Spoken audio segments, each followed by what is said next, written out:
back to Not Truly Aggressive, episode number 29. We have a guest on once again for the second time in NTA history, KD Mathews. Welcome to the show. Thank you. Thank you. Longtime veteran of the dog training world. Yes. Right? Who Been is a while. recently converted over into the business of dealing with dog trainers directly, which is a fascinating endeavor. We've had long conversations. So just a little bit, Katie and I have had, how many phone calls, conversations that have we had? Many. Because we met, I can't remember why I was in Florida. It was something to do with school, but I can't remember the exact occasion. But we met at a barbecue joint and we talked for a couple hours. And since then, we've basically had a situation where anytime something pops off in the world, or there's controversy or anything, Katie tactically waits for like 3 days to pass so he knows that I'm sane, and then calls so that we can do like a locker room rundown on everything that's going on. And we've done this at least a dozen times at this point. Some of these calls will go like upwards of an hour. So yeah. But Katie had made the point before. He's like, man, imagine if we could have gotten more people in on this and people could have heard, like, this is interesting stuff. So we thought it would be a good idea to have Katie on the actual program. And that's why we're here. Let's go. Plenty to talk about. Yeah. I mean, how many of those conversations that were lengthy multiple times, Dylan and I are both stopping for a moment and going, oh, damn. Like, if the world could have heard the last 20 minutes, how many dogs would have been changed? How many dog trainers would feel better? And it just happened over and over again. So when he said the other day, we were having a conversation on the phone, and he's like, dude, would you be? And I'm just like, yes, I will make it happen. Yes. Like, I've been auditioning for months. Yeah. That's how Kim got me to even do this show. She basically just like through phone calls subtly persuaded me. But well, I've been on a bunch of podcasts at this point, and and they're all fun. They all have value to me in some way. I will say, without taking anything away from those conversations I've had, like, I was just straight up dog nerd stoked for this. Like, if no one sees this, I'm still having fun, because I just wanted to have this conversation with the two of you. Absolutely. Yeah. And that said, since you have been on other podcasts, we don't have to like belabor the intro, but anything you want to highlight from your career that just kind of want to let the audience know about in terms of, like, I think probably the like unique thing that stands out to me is just the melding the business and like real dog training knowledge, because not many people can pull that off. So I don't know if there's anything you want to talk about on that side of things. Well, I think just the general rundown of how I got here would provide enough relevance. Perfect. And I've always said in my dog training, like, I think one of the greatest assets I had in becoming a dog trainer was I wasn't naturally good with dogs. Like, so got my first dog in 94, 95, like sophomore, junior in high school. Had been begging for a dog my whole life. Finally got it. Worst time in the world to get a dog. I played sports year round, like, oh, but now I'm getting a dog. Cool. Got a Labrador from Field Lines. And this was pre-internet. You went to a library. There's this big thing where you pulled out a long drawer and you got cards out of it, and you went and found books. And the only access I had to dog training information was like an old Keeler book. And so I went out in the backyard with a Keeler book and a choke chain and failed miserably. And, hindsight being 2020, and this will come back in today's conversation, but I remember being so incredibly frustrated when here I was spending every free second with this dog and couldn't accomplish anything. And one day we were at the school, and this is in upstate New York. I actually grew up like 2.5 hours east of Dillon, 20 minutes south of Albany, New York. This is back when you could go to like a high school campus, and there were no fences. Like on weekends, there were dads hitting golf balls. That was mine. And people milling around just using the property. So I would take the dog there on a long line. And one time the dog bolted off in the woods, and I had no recall. And my dad, very upset that he had to stop hitting golf balls, came over, walked into the woods. I heard him yell a couple times, and out comes the dog. And I remember that moment now, this many years later, I understand what happened. But how could this guy who never interacted with the dog, it was my dog, he wanted nothing to do with it, just went in and called the dog and the dog came to him? What what the hell? Now I look back at relationship and personal identity and how that plays a part in our relationships with dogs. So we ended up having to give the dog away. My parents gave me an ultimatum: either figure this out because there were problems, figure it out, or he goes. I failed. Luckily, he went to a retriever trainer who knew we had the puppy, had been dropping not so subtle hints since the day the dog came to us. If anything ever happens, please call me. He ended up with the dog and he kind of took me under his wing at the same time. So I got to go to the guy's house and watch him train. And Also, sorry not to interrupt you, but that's such a funny, the best working in sport dogs tend to be washes for people that were trying really, really hard and taught the dog to actually be very resilient. There's probably a lot of truth to that with that puppy. A reason he was keeping an eye on it. But anyway. well, the dog was probably a year and a half when he got him. And on that note, many years later, we found out that ended up being his best dog. He bred him until the parts probably fell off. It was his favorite dog. But that was my first introduction. And I wouldn't say I apprenticed. It was more of like he'd invite me over to show off what he could do. But I observed and I learned. Dogs were always a secondary thing. Meanwhile, my professional careers always involved teaching and education. It started off in the private sector and getting into management, becoming a trainer, corporate trainer, et cetera, et cetera. Then I went back to school and became a public school teacher for 12 years. So I had a business background, consulting background, heavy education background. Wild dogs are growing from a hobby into finally taking money from it. And I'm sure we'll get into this at some point, but then getting into online dog training, even though that doesn't exist. And finally to where I am now, which is I realized, all right, there's talented dog trainers out there. Like there's people who can change dogs' lives and change dog owners' lives. And the best ones are often struggling mentally and emotionally the most. And some of them are leaving. Some of them are not able to help as many dogs and people as they can because while they got great at training dogs, nobody taught them how to run a dog training business. Oh, And just so at me next time, bro. that's where I'm at now. Still training dogs here and there. It's mostly by referral. You have to know somebody who knows someone to get at me, or I see something and I'm like, I need to help that dog.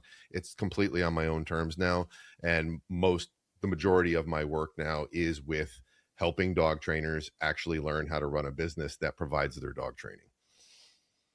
That's the short version. And what's interesting is that when we there are times where we'll get off of a call, and of course the lens is I just talked to a buddy, but there's no doubt I'm feeling the effect of your philosophy on how you interact with trainers that are stressed out or hyper focused or hyper vigilant and all of those types of things. And it's not like you're fucking putting moves on me or anything like that. It's literally just how you talk.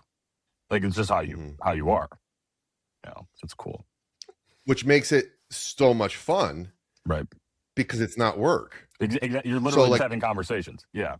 The conversations Dylan and I have privately, it's the same me. It's just the same thing as when I'm I create a community. It's on school. It's called the Balanced Dog Business. And yes, there's courses in there. There's ample resources, but the main thing is we do coaching calls. I had one last night.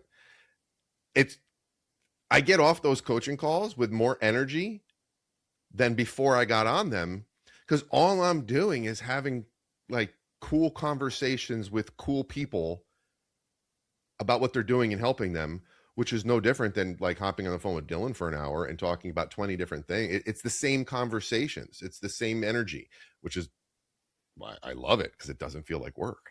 Mm-hmm. Awesome. Dylan's Yeah, just but you going to get also, a giant bill at the end of the year yeah, for all of KD's consulting services. yeah, amongst other things, honestly. But at the root of it, because I've been extremely critical and skeptical of sort of this emerging. I don't know. Would you say that the dog training, marketing, coaching sort of phenomenon ecosystem has largely grown the last like year, 2 years? Like it's become more of a thing, Exponentially. right? It's suddenly Exponentially in a year. you've got people, and you made this point to me. It's like the reason why this has become more visible is because of paid Facebook ads. And sort of to get back to what I was initially going to say, when you see someone on a paid Facebook ad promoting something like this, they don't know how to train dogs. So that's sort of my distinguishing factor. It's like the reason why that sort of ecosystem bothers me is I'm looking around and I'm like, dude, none of you know how to train dogs. KD knows how to train dogs. Like that should be a disqualifying thing. You can't train a fucking dog. You know what I mean? And even peeking into other industries, I don't think this is an isolated incident, unfortunately. Like it seems like sales and marketing and coaching is very much how to say it? Like it's very aesthetics based, and you don't necessarily need the actual skill in order Well, to it successfully reminds market, me of which is my unfortunate. time. It's terrible. It reminds me of my time with Off Leash Canine, where Yes. the best trainers were actually just salesmen. There was no training. Like there was like actually zero considerations on the training. It was who's selling the most board and trains, who's converting the most lessons into board and trains by like failing and then telling the client you actually have to give me 5 times as much money and doing that. And like where people are like bragging about it. So it's seeing those ads where it's like, are you, and it's clearly they're preying on the people that KD, you probably interact with a lot, where they're just like really burned out. Maybe they just started their business and they're freaked out by the prospect of having to market. And then you've got a guy with an AI generated ad talking about how you can boost your intake by 190% in a week, but just give me $400 or whatever it is. And that's just kind of gross. And again, that person has never trained a dog. So it's just, to me, it feels bad. And there's, of course, there's some layers to this, because a lot of what I learned about business, about sales, about marketing, I didn't learn it from dog trainers who were good at it. I learned it from my background in the business world. So in that hand, we could make a case, we could make a statement that a dog trainer could potentially learn valuable skills about business from someone who doesn't know how to train dogs. So that statement alone is true. However, what we're seeing now, and this is where the problem, because many of the dog trainers in my community, I'm not their first. It's just like the overlap between what I do with what I did with dog owners and what I'm doing with dog trainers is insane. It's the same thing. It's like I'm not their first trainer. Yeah. They've been through several. And what's happened is because the need is so profound and legitimate in our niche. Of course, where there's a need, people come with solutions. The disconnect is many of these people coming into the market offering a solution. And these are, i.e., the people Dylan's referring to, that like no experience, no knowledge of even what we do. They're only able to offer a very specific thing that has really no room for wiggle. And because they don't understand the industry, and they don't understand, that means they also don't understand the trainers. They don't understand what the real problem is. So we take sales, for example. Oh yeah, I do a lot of teaching about sales. I do it very differently than the way these people that you're seeing in your ads are doing it, because they're addressing the wrong problem. They don't realize, because they don't know dog trainers. They don't know the space. They don't realize that the issue that many dog trainers have with sales is fundamentally their relationship with sales in general. And no different than a dog owner whose only exposure to pinch collars was a meme that's been circulating for 20 years of a dog with like the holes in the neck, and a dog trainer will look at that, or look at a dog owner who's saying pinch collars are evil, and they'll say, no, you're basing your entire relationship with that tool on a non-example. It doesn't have to be that way. That's what I'm running into with dog trainers and sales.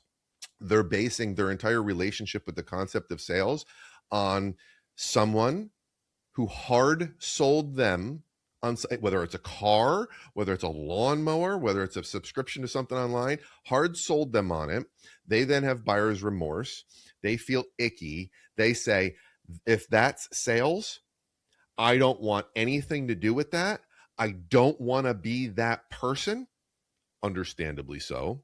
And then they take that into their dog training business, where you do have to convey value to an uneducated dog owner who doesn't understand why the $200 PetSmart class is not going to help them.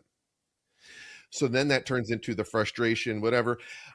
This sucks. They see an ad from someone who doesn't understand them.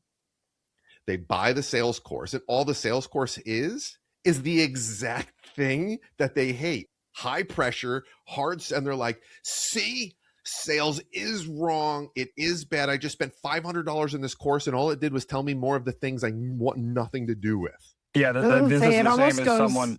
Well, I was just going to say, this is the same as someone that pays $500 for a private lesson package, and the trainer strangles the dog in the living room. Like, that must be what dog training is, right? It's like conceptually, yeah. Exactly. So I've been able to take what I've learned from my own experiences in business, from the tens of thousands of dollars I have spent on coaches, mentors, courses.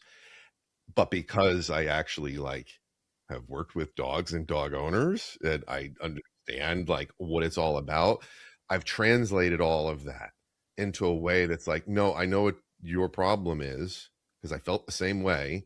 I was always in customer service, and I sucked at sales. And I always identified as, I'm not a sales guy, I'm a customer service guy. And I was really good at customer service. I developed courses on customer service, trained people on it. And sales always it felt icky to me. Like it felt icky because of the way I was taught and what I saw. Fast forward 20 years, and I'm like, oh, it doesn't have to be that way. And because I know how these trainers feel, I can say, yeah, I know how you feel. I felt the same way. Let's look at it. Have you ever looked at it this way? And they're like, what? Huh? No? What? It can be like that? Like, yeah, you can just have conversations with people. It's always so interesting seeing the parallels in sales and market, business, very non-dog industry and dog industry, because that is, I think, the internalized false dichotomy, right? Is it either has to be completely ineffectual, or kind of this gross, pushy, but it's oh, there is actually this middle ground of, we can provide value to people in a really honest and ethical way that doesn't feel like we're compromising our own sort of personality or character or whatever. And it takes time to kind of develop that. Even over the past 20 years, you're saying oh, it's kind of shifted into being able to see not even both sides of the coin, but a completely different way to go about it. It's oh, there's a ton of parallels there that are happening in the dog industry. Kim, we've talked about this before. I feel like I don't get this much anymore, but I've gotten comments where people are like, yeah, Dylan does this all for the money. And I'm like, dude, it's a work in progress. I still feel a tinge of weirdness taking money from people. And that's another internalized, seriously. I think a lot of dog trainers say it's the shitty experience with the buyer's remorse and everything KD was just saying, absolutely. But I think it can even go a layer deeper, that oftentimes the people who get into dog training we typically have a bit of a complex around corporations or working for corporations. I mean, even your experience at Off Leash, right? It's oh, this big box insane. dog training place sucks, right? And you kind of start to internalize money gets lumped together with bad business practice, and it doesn't have to be that way. But I definitely struggle with that, is looking at, oh, if I'm making money, it makes me not good. And it's kind of me to give lessons away when it's actually, I could help more people if my mental health was better because I had more money. It's just an interesting vicious cycle we get ourselves into. But so I laughed just there in the moment when Dylan said that. because of the conversations Dylan and I have had, where when I see people make that accusation of him, I wish I could give them the transcript of the audio of Dylan and I on the phone laughing at how horrible he is at business, Yeah. and how his intention is so not that. And I'm like, you people have no clue at how far off you are with what his agenda is. Because if it was actually to like monetize, like, Dylan and I started talking when his Instagram was like 2,000 people. Yeah. This was before I had Patreon, and Damn. we were talking KD's an about it. And OG. you were basically pleading, dude, you need to charge more for your Patreon. Like, there's no way. This is before I had any videos up. I was like, Katie, I think I'm gonna have it be like $7 or $8. You were like, dude, you could easily do like 15 to 20. Like, I was like, ah. Well, the whole Instagram thing, I remember specifically a conversation that might have even happened in text, and you were like, yeah, whatever, Instagram, maybe I'll spend some time on it. So this is before Crystal Meth Raccoon, right? Yes, Like, this is yes. pre all of that. And Dylan had such a flippant I didn't perspective. care. Did not care. Like, he's like, whatever, like, Yeah. maybe, like, I don't know. Like, him and I were just talking dog stuff.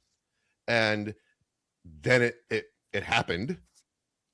And that's why when people make those accusations, I'm like, you guys have no clue. Like, Katie had to talk me into it. Katie had to talk me into posting dog training content. Like, that is actually fact. And charging for it. Right. Like, that's the hard hurdle. Yeah. And then I met him halfway even on what the pricing should be for the Patreon. So it's like, yeah. But it's one of those things where, like, nobody can defend that accusation without sounding like I'm a hero. So I just, like, don't say anything. You know what I mean? Because it's not like a worthwhile conversation. Yeah, but it's not a logical argument you can refute, because it's like, okay, you're. Yeah, I'd rather talk about dog training, and I do think it is an extremely interesting phenomenon. The idea that a business owner would have a mental aversion or emotional aversion to being paid, which is like the point. The point of a business existing is to generate profit. And it's still, I've had to, like, mentally grit my teeth and just, like, yeah, I'm going to up my price. Like, even now, dude, my board and train is half of what it should be. Like, and I know there are people charging fucking whatever to wreck dogs, or just to put them on medication or kill them. And they're making 3 times as much money as me annually. And it's disgusting. But again, like, the profit part of it just doesn't occur to me as much as it probably should, you know? So this is something that I spend a lot of time on with people, because it is a rather unique situation because of the niche, because of the industry. And I find that part of it fascinating, because the problem is that good dog trainers, I got to throw that caveat in there, right? Like, ones who actually can help and want to help. The problem is the word help at its most fundamental core, because their ability, what they can contribute to the world, is actually coming from an incredibly noble place. And I don't say altruistic, and we won't go on that side quest. I think altruism is false. It doesn't exist, because if I feel good by helping you, Right. It's it isn't impossible. altruistic. There's entire college courses on that philosophical debate. So Yeah. we'll leave that out of a couple hour podcast. Because the crux of why they're doing what they're doing is coming from a noble place of wanting to help. It creates this internal conflict with the idea of profiting from helping. So it's this internal battle that is going on with many really good dog trainers who are also really good people. And that happens on their own. That's happening internally. Now we factor in something that really bothers me, and that is the chatter in the industry. So now, because of virtue signaling diseases, You have this normalization of the struggle, this normalization of the grind. I will make posts on Facebook to get engagement and see what's going on. I'm like, when's the last time you went on a vacation? And the amount of laughing emojis I get, it's actually disturbing, because I see that as there are so many people who are completely brainwashed into thinking they don't deserve a vacation. They don't deserve a life that actually feels good. And then because the other voices in the industry, who are typically going to be a number of bitter, resentful dog trainers who are miserable themselves, they need to normalize failure at business to make themselves feel better at being failures in business. So now let's enter in this new dog trainer who's maybe 2 years in, and they're exuberant. And let's say by chance within 2 years, they went to TWC, they're actually helping dogs. And they're feeling great about what they're doing. They're a good dog trainer. No one taught them business. They never learned any of that, but they started a dog business. And now they're feeling it. They're starting to feel what it's like to not understand how to run a business that provides dog training. So where do they go? They go to Facebook and they go to a dog training group. And they see these old curmudgeons, these people who are miserable, bitter, angry, upset, who are just like, well, that's part of it, kid. It's supposed to be this way. Oh, what are you asking about marketing for? You don't need to market. You just need to train good dogs. And it's like, well, why are you saying that? Because you're unhappy and you don't want anyone else to be successful where you weren't? Or are you saying that because you actually never paid your mortgage with dog training because you had a spouse who did, or you had some other source of financial? I mean, I didn't give business advice when I was doing dog training part-time, because ethically I had a concern with that. Like I didn't think I had the skin in the game to be talking about, even though I had the knowledge because I was a business consultant.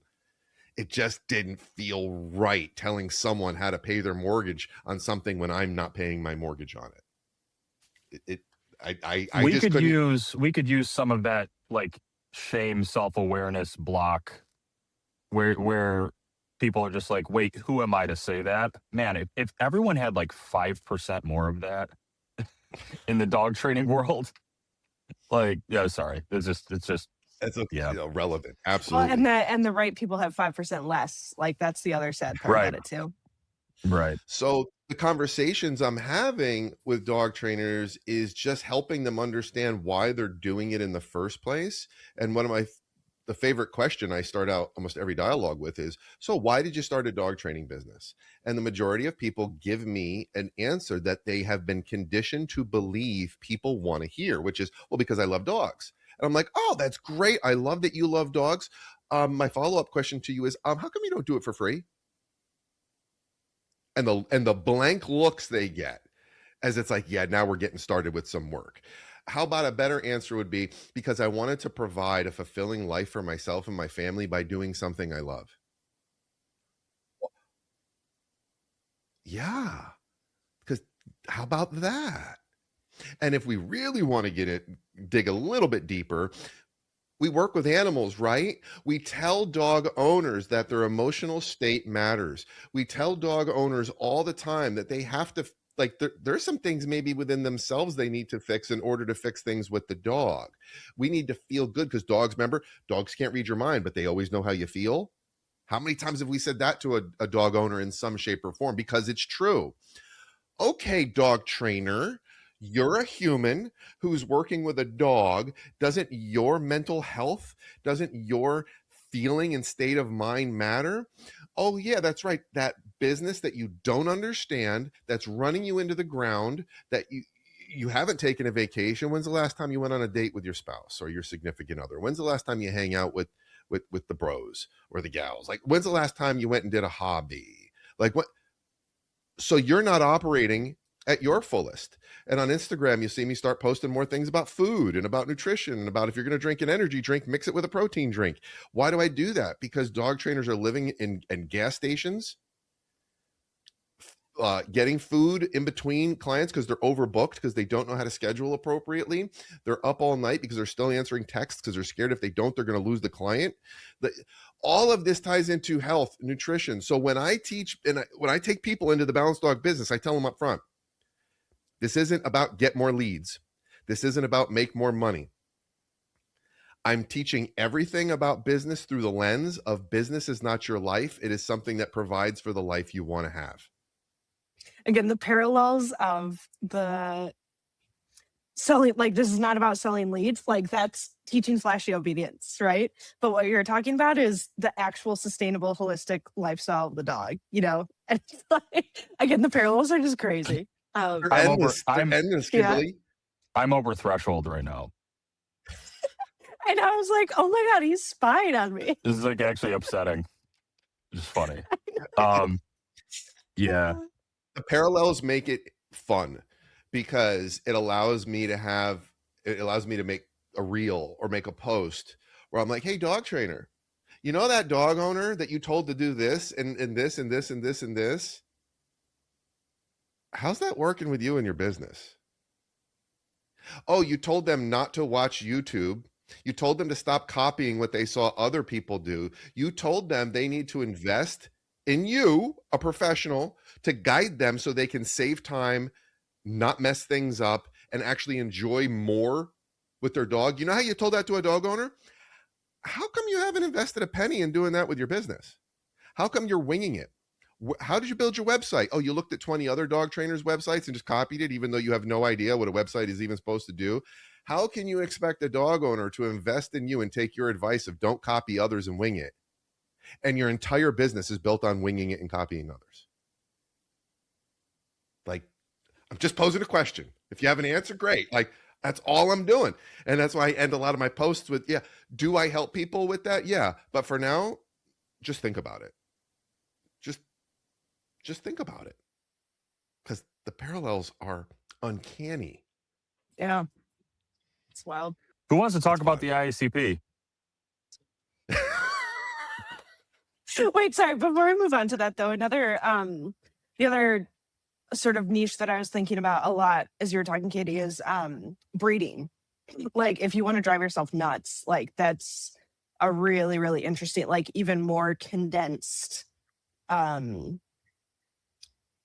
what'd you call it? Like the brainwashing, right? Of like this is how you're supposed to operate. And like if you make money, you're not a good breeder. Like that's such an internal. I was actually just having a rant about this with one of my friends where I was like,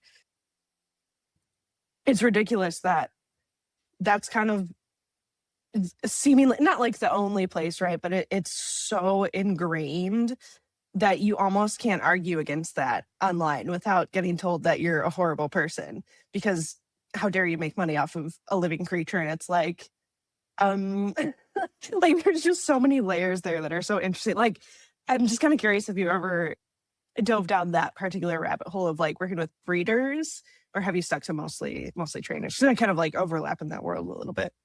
Okay, so what you just said, I have seen that. I have witnessed that identical phenomenon of, and it's usually it's based in two things. One, just plain old virtue signaling. Two, it is based in like those who have failed need to lower the bar to make themselves feel adequate, relevant, etc. So you have those two phenomenon. The virtue signaling, I think, is the louder one of it's just I need to be accepted by complete strangers on social media. So let me say things that are noble and virtuous on And that's face become value. the status quo. Yeah. Like It's wild. if and you really could, I have seen it. I think it is a fair statement to make that there is a sentiment in breeding. If we could make one universal toxic sentence, if you profit, you're evil. Wait a minute. You mean to tell me there's And in no fact, layers people to just that? have horrible business models for breeding. Yeah. Like this couldn't possibly have more nuance. Is it really that simple? Of course not. There are more layers to that. There's so much more nuance to it, but nuance doesn't fit in a world of clickbait, trigger, statements and virtue signaling. Nuance can exist in that. And we're definitely going to talk about that today with things like, no emotion in dog training, or you need to have it. Like, wait, you mean there might be more depth to that? There might be, And I've seen it in breeding. I have chosen presently, I'm not speaking to that market, because I don't feel that I have enough depth of knowledge of what their full experience is to really connect with them. And can I teach? I mean, are some business practices universal? Abso-fucking-lutely. Like, I'm aware of that. I personally don't want to work with people I can't connect with. And I want to avoid situations where they're struggling with something and I can't empathize with it. And I realize that limits my business model. I absolutely accept the limitations that I place on my own business and my own profit potential, but I have to sleep at night. And I've encountered that numerous times in my business career, especially with dogs, is knowing when to say no, even though I could be doing this podcast from my villa in the Maldives, like, if I said yes. And while the breeder example isn't really that dramatic of a reason to say no, it's the same fundamental principle. Is I like, again, that's even as you're saying, right? Like, that's the nuance of, like, even what you just said there could come off as it feels wrong for you to make money, right? But, like, that's the nuance of you need to have your personal boundaries, but also know where you do need to make money to support a legitimate lifestyle. Yeah. Well, I discovered, especially when I got rather big into online dog training, because online dog training doesn't exist, but that the staring at the ceiling at nighttime in bed, thinking about a client who I'm trying to help through this, and I don't like that feeling of really struggling to find a way to help them, because maybe they have a problem that I'm like, I can't it's really hard to help them this way, but I'm trying to. And then I identified all of those things that I just said, you know what, this is not appropriate to try to solve this way. Now, moving forward, if someone has that problem, I'm not taking their money. I'm not going to try anyway, because me personally, and knowing who I am as a human, my unique personality, that doesn't work for me.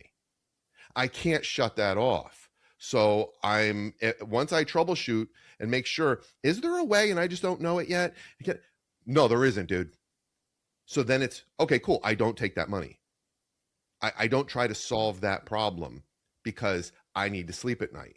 I had one of my most awesome, fun to work with clients in my online program, the Canine Blueprint. Oh, shout out D to Derek. Libby? I told Dylan I was going to. D Libby. This is a good example of this, and this can really organically segue us into more fun dog topics. He enrolled in my online program for dog owners, and he was on the edge of people I won't take, because I had a very strict rule. I will not attempt to resolve aggression problems through a computer. I won't do it. Are there others who will try? Sure. Shikashio does it on a phone call. I'm just not that guy. Objectively. You guys are and gonna he's laugh, rich but because I of ain't it. do this. So good, Yeah. Anyways, sorry. Yeah, like he's cut from a different cloth than me, because I can't sleep at night like that. So Derek was on the edge. His dog had some issues. The dog was willing to bite. However, I saw so much massive opportunity for growth in everything else in their relationship, and in particular in Derek himself. And I said, oh, I can help with like 90% of that. And let's see where that dog is after that other 90% of stuff is resolved. And that's what we did. And everything I'm saying now, like, Derek would okay it. He knows it's public knowledge. Most of my work with him was like most of my clients online. And this is why I say there's no such thing as online dog training. You cannot train a dog online. You can educate and train a dog owner. And it may sound like semantics, but that's why so much of this online dog training stuff is crap, because they're not realizing what the true goal is there. There are certain things you can teach online and help with, and there are certain things you should not fucking touch in a canned video. No. So with Derek, we worked on him first as a person, his confidence, how he interacted with the dog. And he's the example of, in the beginning, I said, we need to get rid of some of that emotion, buddy, because he was emotional in the other extreme. The emotions weren't a tool. Yes. I couldn't empower him to use emotion in correcting his dog until we got him to a baseline of 0. For example, there was one time, it was a coaching program. So it wasn't just watch videos. It was watch videos, but then record what you're doing, and we're going to jump on Zoom and we're going to talk about it weekly. And there was one video in particular. I had been working with Derek for a while. He was making progress. He sent me a video of the dog sitting. They're out in the woods. He lives in New Hampshire. The dog and him live an amazing life. And Dylan can attest. Like, this dog is off leash in the woods all the time. So the dog was sitting on a wet rock, and it was probably fall. He told the dog to down. Dog didn't down. Dog knew what down is. And when I'm talking to him about it, I'm watching the video, he's like, yeah, well, that rock was really cold probably. And, I just felt like a jerk asking him to down on this cold rock. Now, my rapport with him was solid at this point. And at this point in time, I realized my job was not to rub his back. I straight up told him on a coaching call with I don't even know how many other people. I said, Derek, nut the fuck up. Nut the fuck up. Shut up about the cold rock. That is what that person needed. And so I had to get him out of emotion so that he could get to 0, to neutral, to just communicating with the dog like it's a dog. Now, fast forward, he got through that. He progressed. Like, the dog's under control. He's stopping a number of problem behaviors. The dog would rage in a car. Stopped it with punishment effectively. He did that on his own. Yeah. 100% on his own. I didn't coach him through that. Now we get to the point where there's one last thing, and that is his dog is a dick. Like, objectively. For context, is this the dog you were talking about that jumped up and bit your shoulder? Okay. Was my titty. Yeah. No, my yes, milker. Yes. So we have this young man who's growing as a man, growing as an individual, struggling with balancing emotion. His first dog is a legit dick. He's aggressive. He's an aggressive. Pushy, he's a human aggressive dog. Yeah. Legit. Yeah. So we got to the final thing needed to be done. Like, we needed to make sure this dog wasn't going to be a problem with that. So I sent them to Dylan. Like, I could have, could I have milked them for like another couple grand? And I could have. Why would I do that? And I'm saying, not just screw the ethics. How about let's be selfish? I wouldn't like the way I felt doing that. So no, I'm not taking money. It just so happens he's in a day's drive to Dylan. So I call up Dylan. I'm like, dude, I have one of my clients who I've really worked a long time with. It's time to cross a bridge that I will not cross online. You're the only person I trust in this region. Will you work with him? Of course, Dylan's like, fuck yeah. I tell Derek, who trusts me, I'm like, I got a guy for you. You're going to drive 6 hours, 7 hours, and this is where you're going to go, and this is who you're going to go see. I passed it off because I can't sleep at night trying to solve that problem when Dylan's right there, and you need to do it in person. And then Dylan got to work with him and learn and find out who he is and build a relationship with him and Dale. Yeah, Dale. Yeah, and then that's a great example too, because like just to really like tie a bow on what you're saying about online training is really about educating the client. You gave Derek the tools to the point where he was able to take that knowledge in, internalize it, and then apply it to the dog losing its mind in the car. But then knowing, okay, when it comes to human aggression, no matter how many tools I give Derek, like the dog needs to be trained. Like this is about the dog right now. And that's not something that an owner without experience is going to be able to do. Like it's just, there's too much that can go wrong. And There's too much we where hit the dog can get completely the opposite lesson, like whatever. yeah. You need in-person training for that, for the dog. Yeah, go ahead. And we were able to hit the ground running too. Like we trained immediately.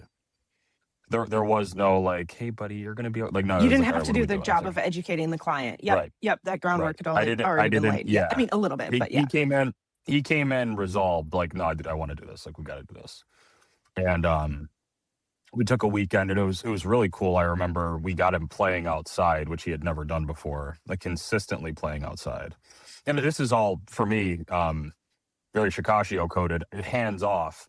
So like I'm sitting on a picnic table behind my clipboard, peeking over. Try doing this now. But I was able to coach him through getting Dale to play out on a long line. And I believe we introduced TWC punishment protocol within play, and then on the final day, we went out to a state park. Again, I hadn't interacted with the dog yet, so he didn't like he definitely did not recognize me. But Dale's problem, the remaining issue was a very minor one, which is to say, if a human being approaches, he comes off of the ground and attacks it. So like I walked up to Derek. I remember I was looking in my car and there was a baggy hoodie. It was a really hot day. I was like, nah, dude, I've seen Dale play and like he's been around me. Like this is gonna be fine, whatever, dude. And I actually had like a single event learning moment because that the lesson that I had there where I default to putting on something heavier actually saved me from a really dangerous dog at a shelter, like extremely fucking dangerous dog, where it was similar conditions. It was hot, I was sweaty, and I was like, dude, they bring these dogs out 99.9% of them, whatever, it's gonna be fine. And the dog like was trying to kill me. Anyways, I walked up with a t-shirt on and I go to shake Derek's hand, and with no provocation, no loading, he just came off of the ground like a coiled snake, like launched. I think he was aiming for like my neck head region, and he's a tiny little slur, so he just kind of had to adjust and grab my gorilla titty.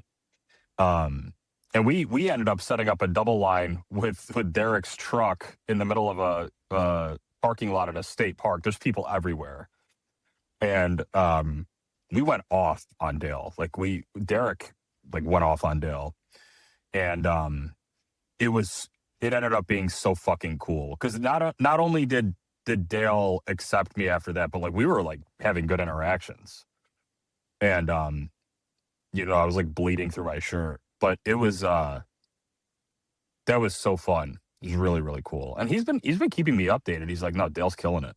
So yeah, he'd love to see it. Oh, speaking of updates, so Derek's in my behavior mentorship where I have a small group of nerds. There's some dog trainers and some former clients in there, and all we do is talk behavior. Nothing's off limits. Derek's been helping people in his community that he's met through church just for free. And like watching what he's doing.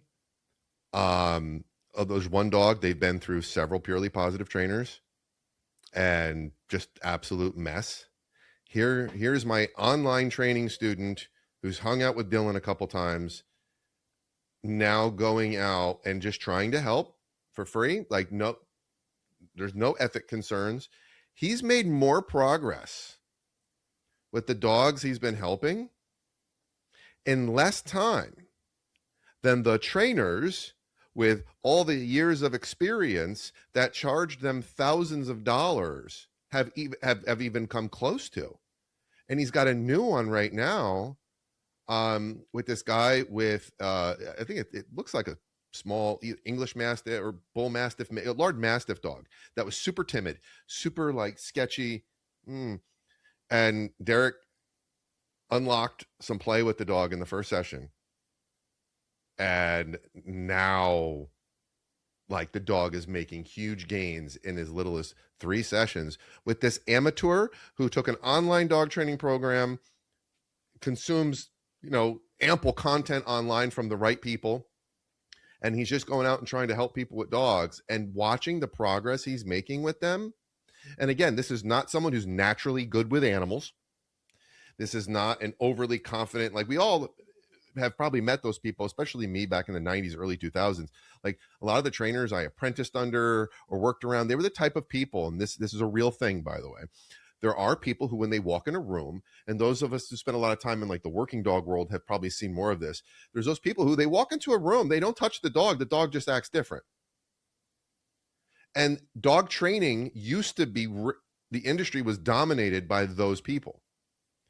And yeah, it was cool if they're handling dogs. The problem is you cannot convey and transfer personal identity to a client. And personal identity, who you are, matters, because we are talking about 2 living, thinking, feeling creatures that have unique identities and hormonal structures and all that stuff. That matters in a relationship. Why do you think dogs shove their noses up each other's asses? It isn't a sick fetish. They're reading resumes. They are finding out who they are. And I will try not to go down the side quest of dominance theory and hierarchy and all that stuff, but it is so freaking real. Like, when you see a truly dominant dog, they're not super violent because they don't have to be, because their identity says, go ahead and try it if you want. And another dog smells that and goes, oh, I see who you are. I don't want to try it. Here's some appeasement behaviors. Let's be cool.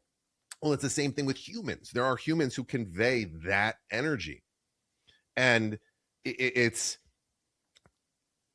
when you have someone who is not that person, they're going to have to nerd their way through some stuff. They're going to have to really understand what's happening. They're going to have to learn how to improve themselves outside of the world of dogs. They're going to have to learn to get more confident in who they are as a person.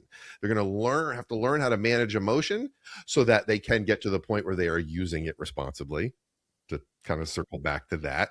And a lot of the work I've done with people, yes, I have told many clients, guys, like, get rid of the emotion. No one respects emotion. But the example I use is when you're having that argument with your spouse or your significant other, and you're really emotional and you're screaming and yelling at them. They're not hearing the message. They're reading the instability of the emotion and going, hey, when you're done being crazy, I'll talk to you. That's dysfunctional emotion when we don't have control of it, which is different from, hey, I have a real problem with what you did. I am absolutely disappointed in it. I feel some type of way. You can't do that again. There's emotion there too. But that total shift, like, there's a reaction. Like, there's emotion there too, but it's a different, it's a response. It's under control. Yeah. Controlled emotion. So I'm working with the dog owner in the capacity of getting them to 0 first, so that they're not screaming and yelling, or they're not terrified, like scared they're going to break their dog emotion. They're not projecting childhood traumas from Uncle Johnny, who punted the family terrier into the bullpen, like, because he was drunk at a pool party. And, like, that stuff's real. Like, people 100%. bring stuff into their relationships with their dogs. So what I have conversations with a lot of my mentees and people who I send them all to Dylan's stuff. And Dylan and I talk about this. Like, yeah, someone was watching some of your content, and then they come back to me and they're like, Dylan said this, but you said this, and it's the exact opposite. And I say, I understand why you feel that way. Let's unpack it. There's nuance. There's layers. So let's talk briefly about the speculated motives for removing emotion from a couple of my behavioral modification mentors, Robert Cabral and Antonio Diaz. There's at least no question to me that their reasoning for wanting to be as dispassionate as possible is because they are using that as a justification for the atrocious things they're doing to the animals. Well, and also I think oftentimes, I'll let Katie respond, but I think oftentimes those people are not in control of their emotions. Like, Correct. they can't do it, therefore nobody else Correct. can. They cannot trust themselves to become passionate in any way whatsoever. Again, they are still doing the gross thing physically to the dog, but they are telling themselves, well, at least I'm not being mean while I do it. And also, even if I wanted to tap into being mean, I would just lose my mind because I'm a fucking freak. So that's Antonio Diaz, the director of education at the IACP, and that's Robert Cabral, IACP Hall of Famer. Yeah. So there's so much when the agenda isn't to help the dog, when the agenda is to be first and foremost socially accepted by uneducated masses, that's what you get.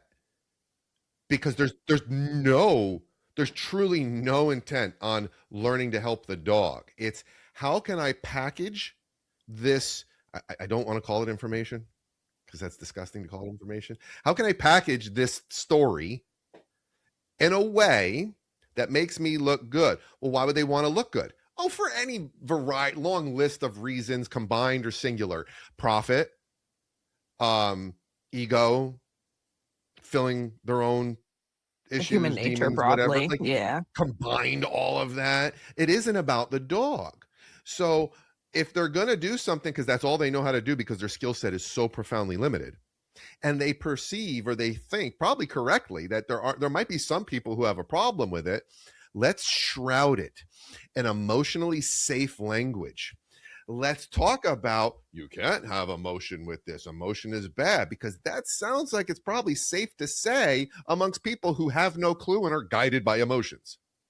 Like, the irony, the overlap is so fascinating if you can be objective and not be like nauseated by it. it's diabolical. Yeah. Yeah. It is diabolical. Perfect word. And that's where I think a lot of this absolute misinformation, partial truths.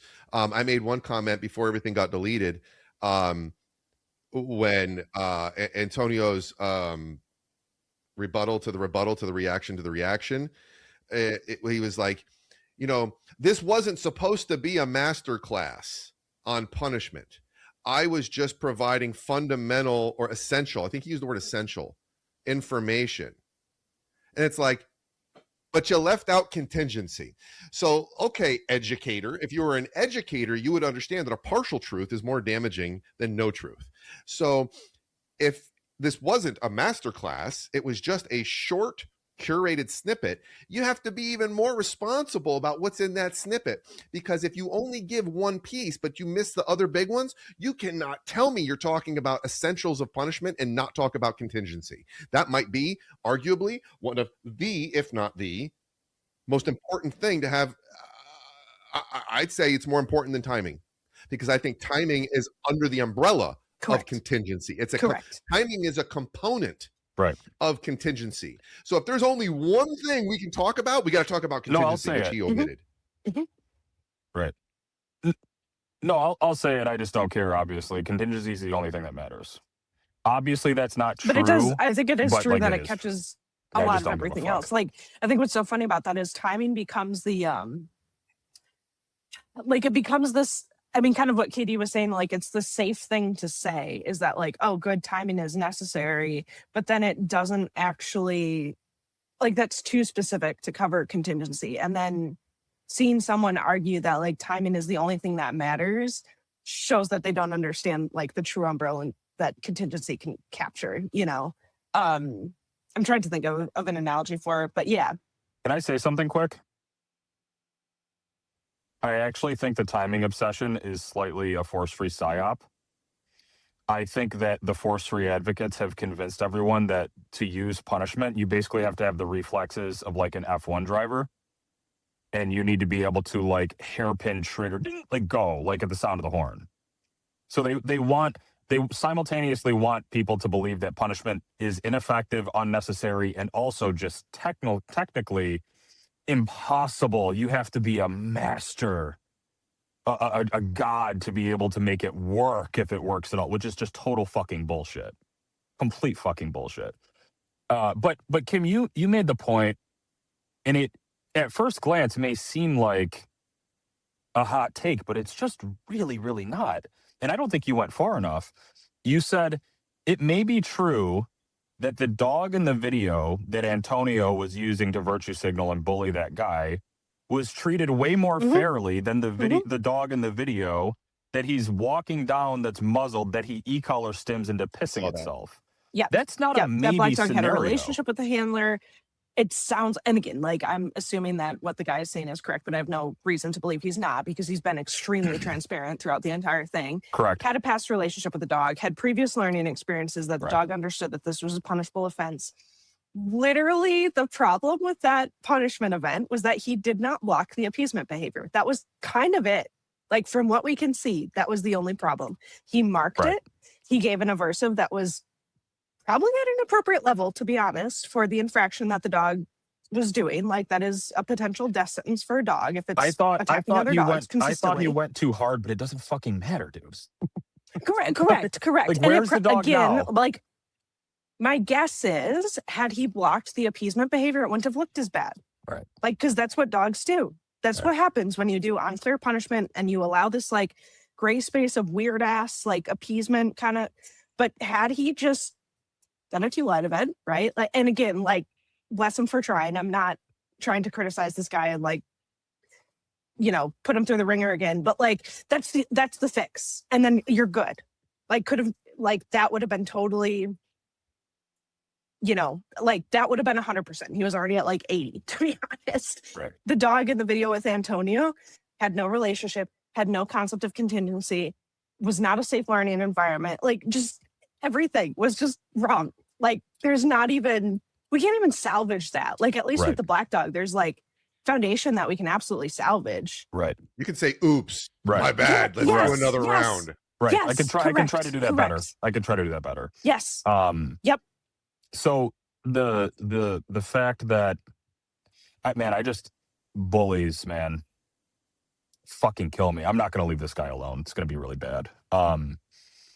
There's just no way you can have a guy on your board of directors attacking a trainer on false pretense, basically treating the IACP website like it's his own personal social media platform, basically. And like Katie, you Super were fucking weird. really weird. Katie, you were referencing like the deletes and the reposts and the follow-ups. It's like, dude, you're basically having like an emotional reaction and battle with your own paying membership on a public space. Like who gave this guy the keys to the car? Whatever. The board answers to the members. It's insanity. Right. And then on the other side of that, it's like, oh, let's see what this guy's doing to dogs. Master educator punishment genius on what's fair and what's effective. I can't believe that a guy like him can exist. Like, that's just fucking unconscionable to me. And this will be ultimately one of the most blackpilling moments if this amounts to nothing. As in, if this guy doesn't immediately lose his job, that's fucking insanity. Because you have people over at the IACP, I don't want to make this personal, but this is a great comparison, saying that I am a bad representative for balance training and that I'm cancerous with the dogs that I put out, okay? And then you have the guy that's in charge of the education department shocking a dog non-contingently into urinating on itself. And he's posting that this wasn't a hidden camera. This wasn't like a body cam, dude. He posted it. And he's talking about, oh, I don't care that she peed. Like, whatever. The dog needed to be bullied. What are we like? Holy shit.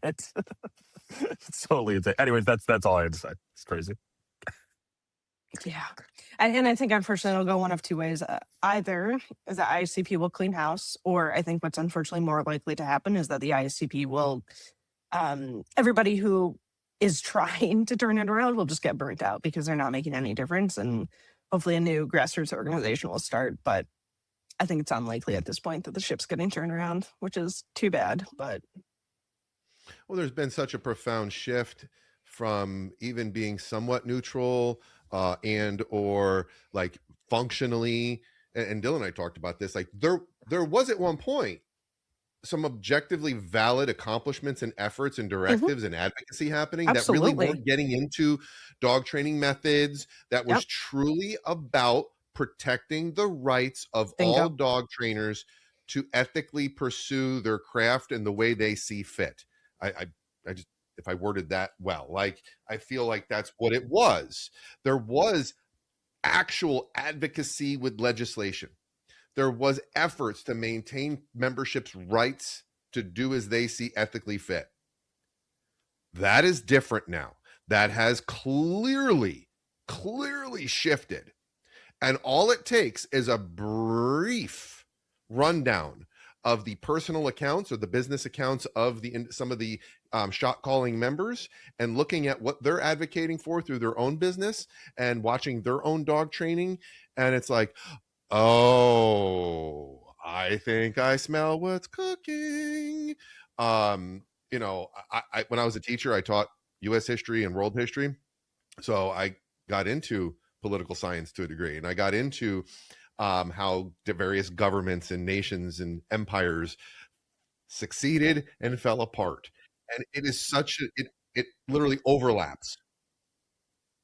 It overlaps with so many things that you can observe in life and world. When you look at an organization, you look at, you know, concepts of, you know, a certain ideology infiltrates in a very small quiet manner, and the slippery slope, and you concede one little thing and everyone's like, what are you making a big deal about that for? It's so little. Well, if you know history and you know how things have happened, there's a fucking playbook.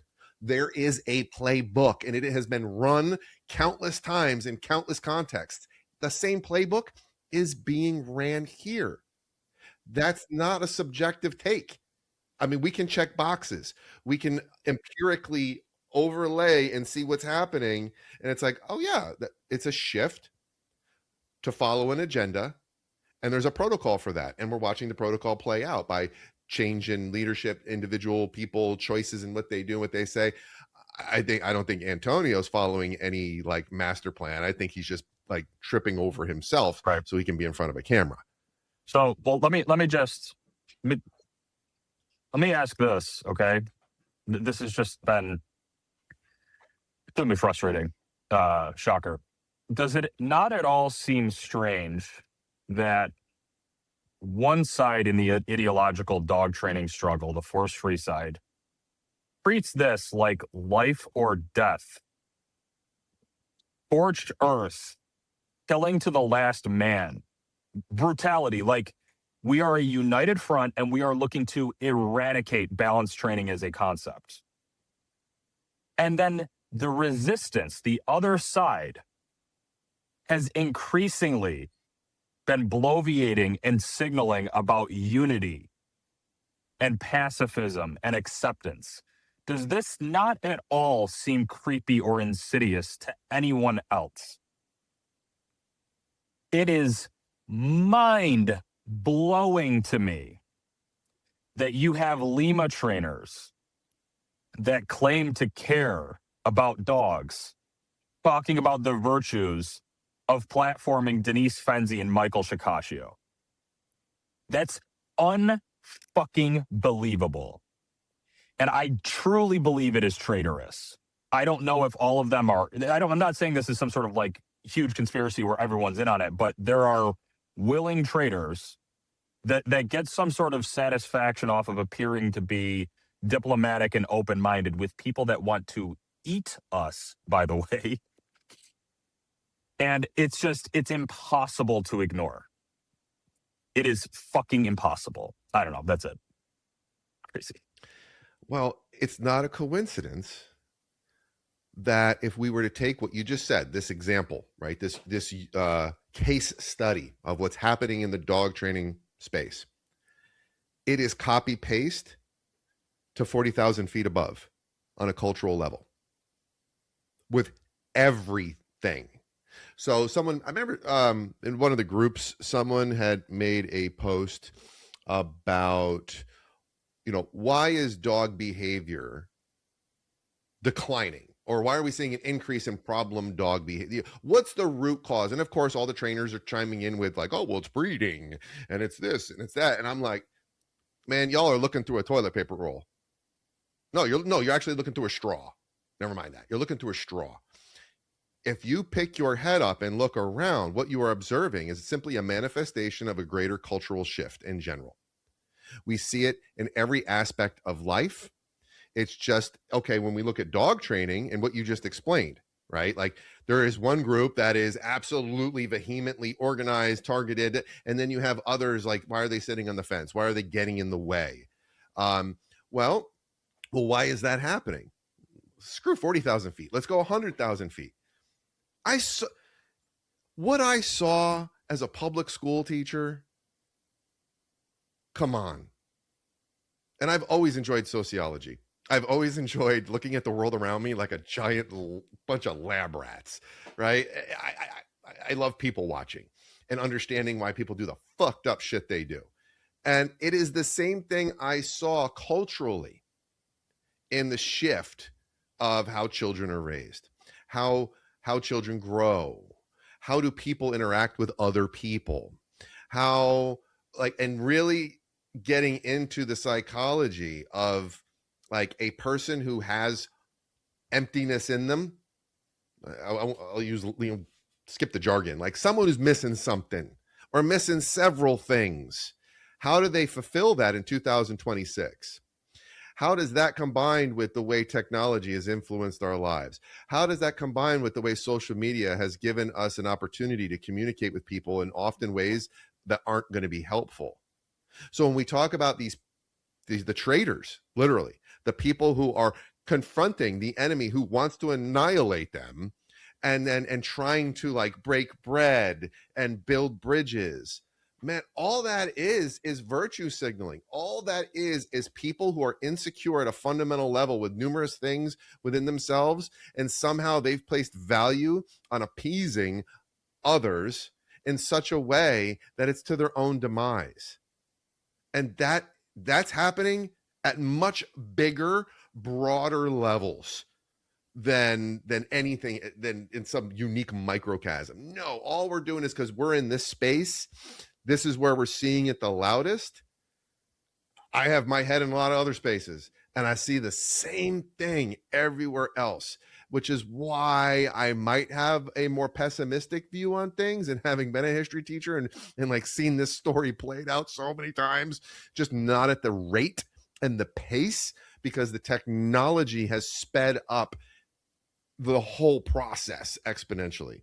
I'm sorry if that was a tangent that went too long, but it made sense to me. But is it not odd that the bedfellows this creates, where you've got, so like being united through virtue signaling, you've got radical, insane force-free advocates joining hands with mentally retarded compulsion trainers over being nice. They have completely, supposedly, diametrically opposed views on how dogs should be treated and how they should be handled.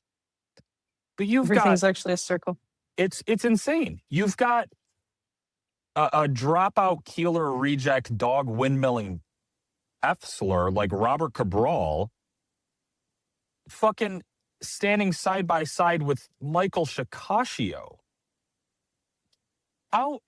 That is how insane this has created the social atmosphere that we're dealing with right now. And I'll just call it the establishment, because Cabral had a really funny comment, because he's, again, Epsler. He's like, there are people working hard to destroy what we've created. It's like, oh my God, dude, you're a psycho. Like, holy shit. But like what he's referencing, what we created, is a stagnated status quo where no one has to know what they're doing, and they just make money while they tell each other how great they are and how nice everybody is. And What was created? Right. Anything that Like, causes a ripple in the pond should be obliterated. And that's and again, this crosses lines, like Kim was saying, like it's a circle. It's like the dogs just don't matter to people, dude. None of these people care about dogs. And they've convinced so many of our side that they're the good guys. It's kind of like the Matrix, where we're having to like battle unwitting zombies that are like, no, the Matrix is actually good. It's like, you don't know what the fuck it is. And like, I'm not trying to. it's but to what he's saying, it's so much.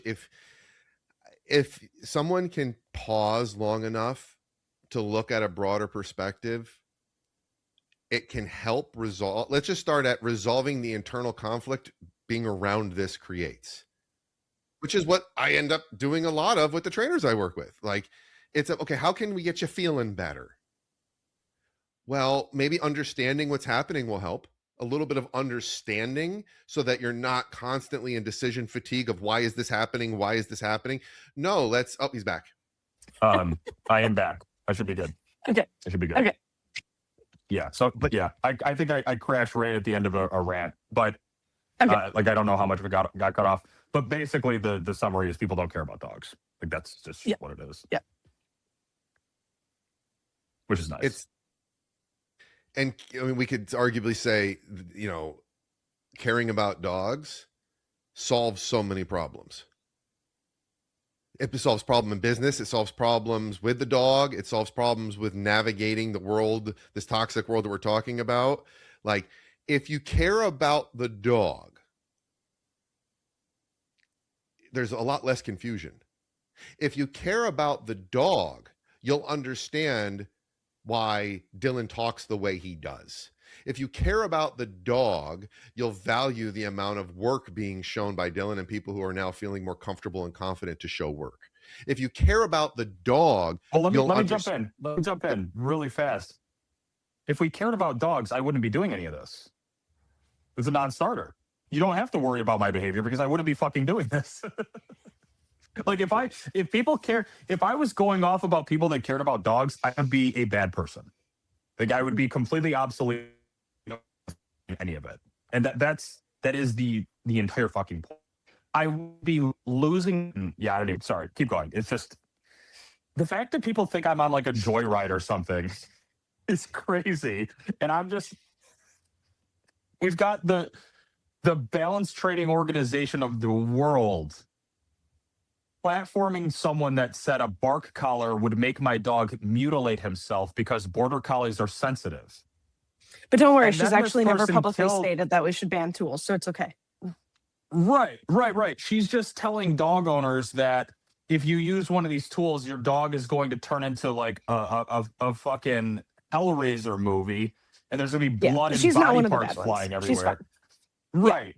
She's right. Totally cool. And that border collie that's so sensitive, well, he's not with us anymore because she locked him in a fucking car. Anyways, so the fact that people think that I'm just like waking up in the morning going, I'm just gonna go fuck with people is psychotic. I can't even get there. Like who?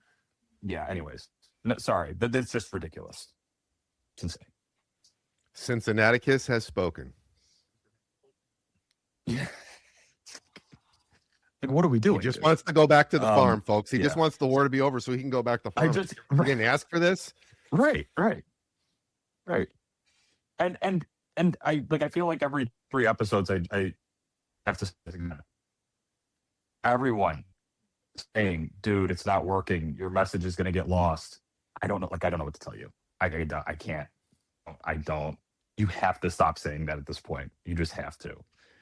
Anyways, is there anything nice to talk about? Well, something nice for me is, and I've told this to Dylan, like I use his page, his platform, his wherever he is. I've been using that as my like qualifying leads for my business. So what I do is I go through his page and whoever's watching this, full transparency. Yeah, like this is what I'm doing, folks, just so you know. And any balanced trainer who goes off virtue signaling off their platform about language over dogs, I block them. I don't interact. I might troll someone once in a while, but like generally I will only probably troll someone who I know there's no chance they would ever want to work with me. So like, cool, let's make some statements.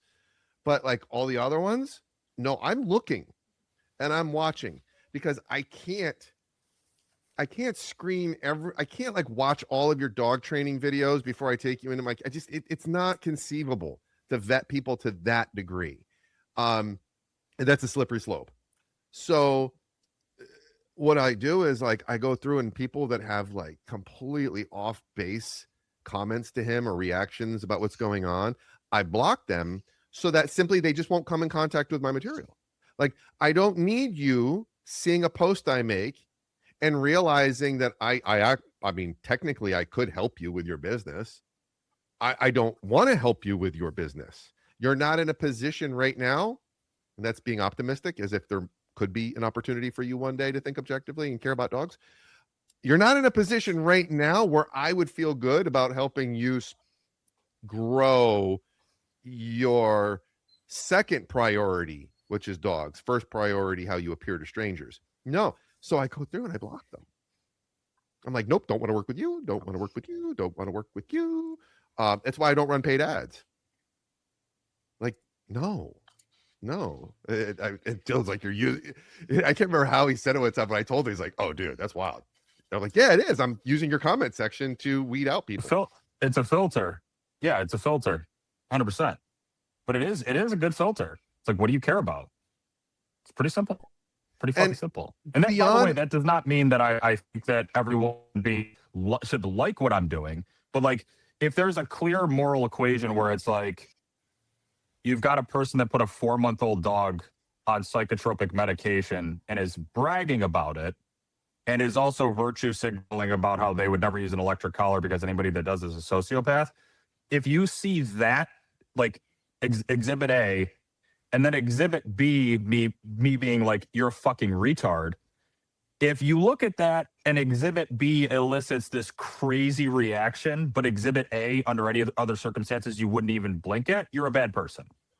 Like that's a very easy moral test. Like just right there. You're a horrible fucking person. At least my take.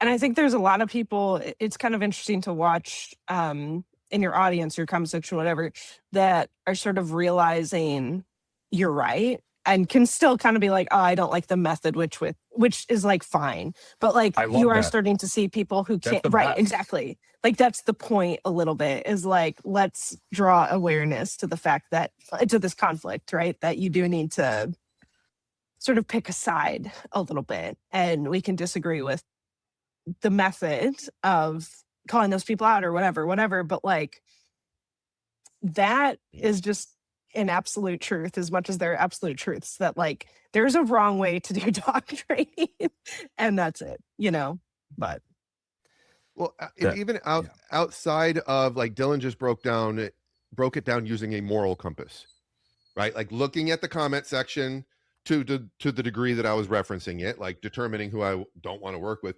There is a moral compass that can be applied there. There's also something else that I probably weigh or look for a little bit heavier than most, and that just might be the ADHD with a touch of autism. I don't know, but like objective and logical thinking. Correct. Like I am almost dysfunctionally always looking at things. I mean, you should like, I torture my girlfriend. Like some of the conversations we have, she'll even call timeout in the middle, and she's like, stop being an android. Stop. Like we're talking about human beings and feelings. Just stop. It isn't ones and twos. It isn't binary. But like, I will look at with the example Dylan gave, exhibit A, his response, never, let's put the moral compass on the side. I'm looking at your ability to process information through an objective lens. Never mind like and dislike. You're entitled to that. You're entitled to that subjective. We all can have that subjective reaction. My thing is, can you handle that subjective reaction enough to allow a logical, objective observation of what's happening occur? Because if I'm going to work with you, yes, I do need to work within your moral compass, but I'm also going to be talking to you about things that are going to challenge your emotions. And the only way you get through that is with a shred of capability to look at things objectively for maybe 2 seconds the first time. We'll work on getting you to 5. But like the absolute inability for functionally objective thought and rational, like not rationalizing, but like, I think that makes sense. Like Yeah, no, and that actually makes sense why like the people who are commenting like, okay, I don't like the way he's doing it, but I see the logic. Like I think that is why it is like, oh, okay, good. Like you're finally getting it. Because it is exactly that they're showing is that they can objectively see that this is bad, have a dislike for the way that it's being handled, but still come to the conclusion that like that's still objectively bad. Like what is it? Like two rights don't make or two wrongs don't make a right kind of thing. So all I was going to say to that was that the scales seem to be tipping in that a favorable direction where you are seeing more people being like, dude, I don't like it, but I get it. But Mhm. for every one of those comments, you will still get a comment that's like I'll share that video of what Antonio is doing to that dog. There are people that will think or will outright say, dude, all you do is hate all day long. Why do you care about the dogs? And I'm like, dude, I don't know how to react to that. I cannot react to that. What do you want me to say to that? Like, that's just fucking insane. Like on like a multifaceted level of psychosis. You know what I mean? So yeah, those comments are just like what? I don't know. And Like, shut so up and let him just fuck this dog up. and having to experience engaging with that type of content, like someone saying like things that you don't have a response to. This is why I'm such a big component of, hey, dog trainers, don't touch your phone for the first 45 minutes of the day. Like, don't. Don't. Because it is impacting your day. Dylan has to, because he's got to. But everyone else, like, don't go to Dylan's comment section until after lunch. Yeah. Just wait. Go do some reading. Do your gratitude practice in the morning, which if I fully is like it works. Go do some positive things so that when you do have to interact with the dog world for the rest of the day, you're at least armed a little bit. You at least got a little bit of a pump before you go out in public, so you're feeling a little better about yourself, and you look a little bigger.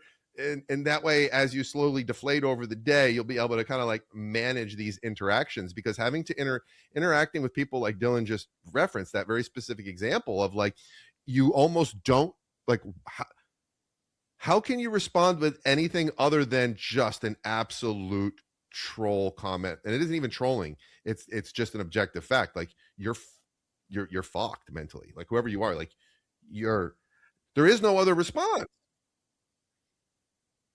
And that takes a little toll. That chips away at a lot of people having to interact like that. It's wild. Yeah. Oh, I'm chipped. I'm chipped, buddy. I'm chipped and I'm chopped. I'm chopped. Speaking of chip, we need chip shirts. Oh my God, the merch store dream. Always represent One day. If I cared about money, I'd have a merch store. I actually think merch store is a really good idea. I'm just way too lazy. Maybe one day. Can I just say I want a little dog after just seeing what they're so fun. I've only ever had German Shepherds my entire life. I mean, not my entire life, but since I've had dogs, and I had no idea what I was missing. They're great. She's perfect. She's gonna be the one dog where I have no expectations. I'm paranoid about birds. Completely unhinged. I'm paranoid about birds of prey. I'm paranoid about it. Yeah. So like she has a squadron of German down by Shepherds the lake to for me, protect her. I get huge. Right. But like down by the lake here, we get eagles, man. Like actual eagles. Yeah. And gigantic hawks. We have a lot of hawks. Huge hawks. Eagles, like I'm like fucking. I definitely never leave her out unsupervised. Really like I'm always watching for sure. But so like it does happen, but I think it's probably a pretty low probability risk. Well, that's why they got those. Really you supervise your dogs. That's a good idea. Yeah. Novel idea. I mean, if you put them in a car, the hawks can't get to them. I'm just saying. It's very true. Okay, one time though, this is horrifying. I just gotten ferret, and some like random person was like, "Oh my gosh, what a cute dog." I had a buddy who had a very tiny Boston Terrier, and they were getting out of their car one time, weren't paying attention, and accidentally closed the door on their dog, and it died. And I was like, "Thank you for telling me that." Holy Fear Fear unlocked. unlocked. Oh my God. Anyway, so yeah, now I fuck. watch very, very closely that my, if she's in the car, that the door shuts gently and she's nowhere in the vicinity. So yeah, the smallness That's is so definitely a crazy. little bit of a risk factor, but yeah. Okay, so that just made me think of something.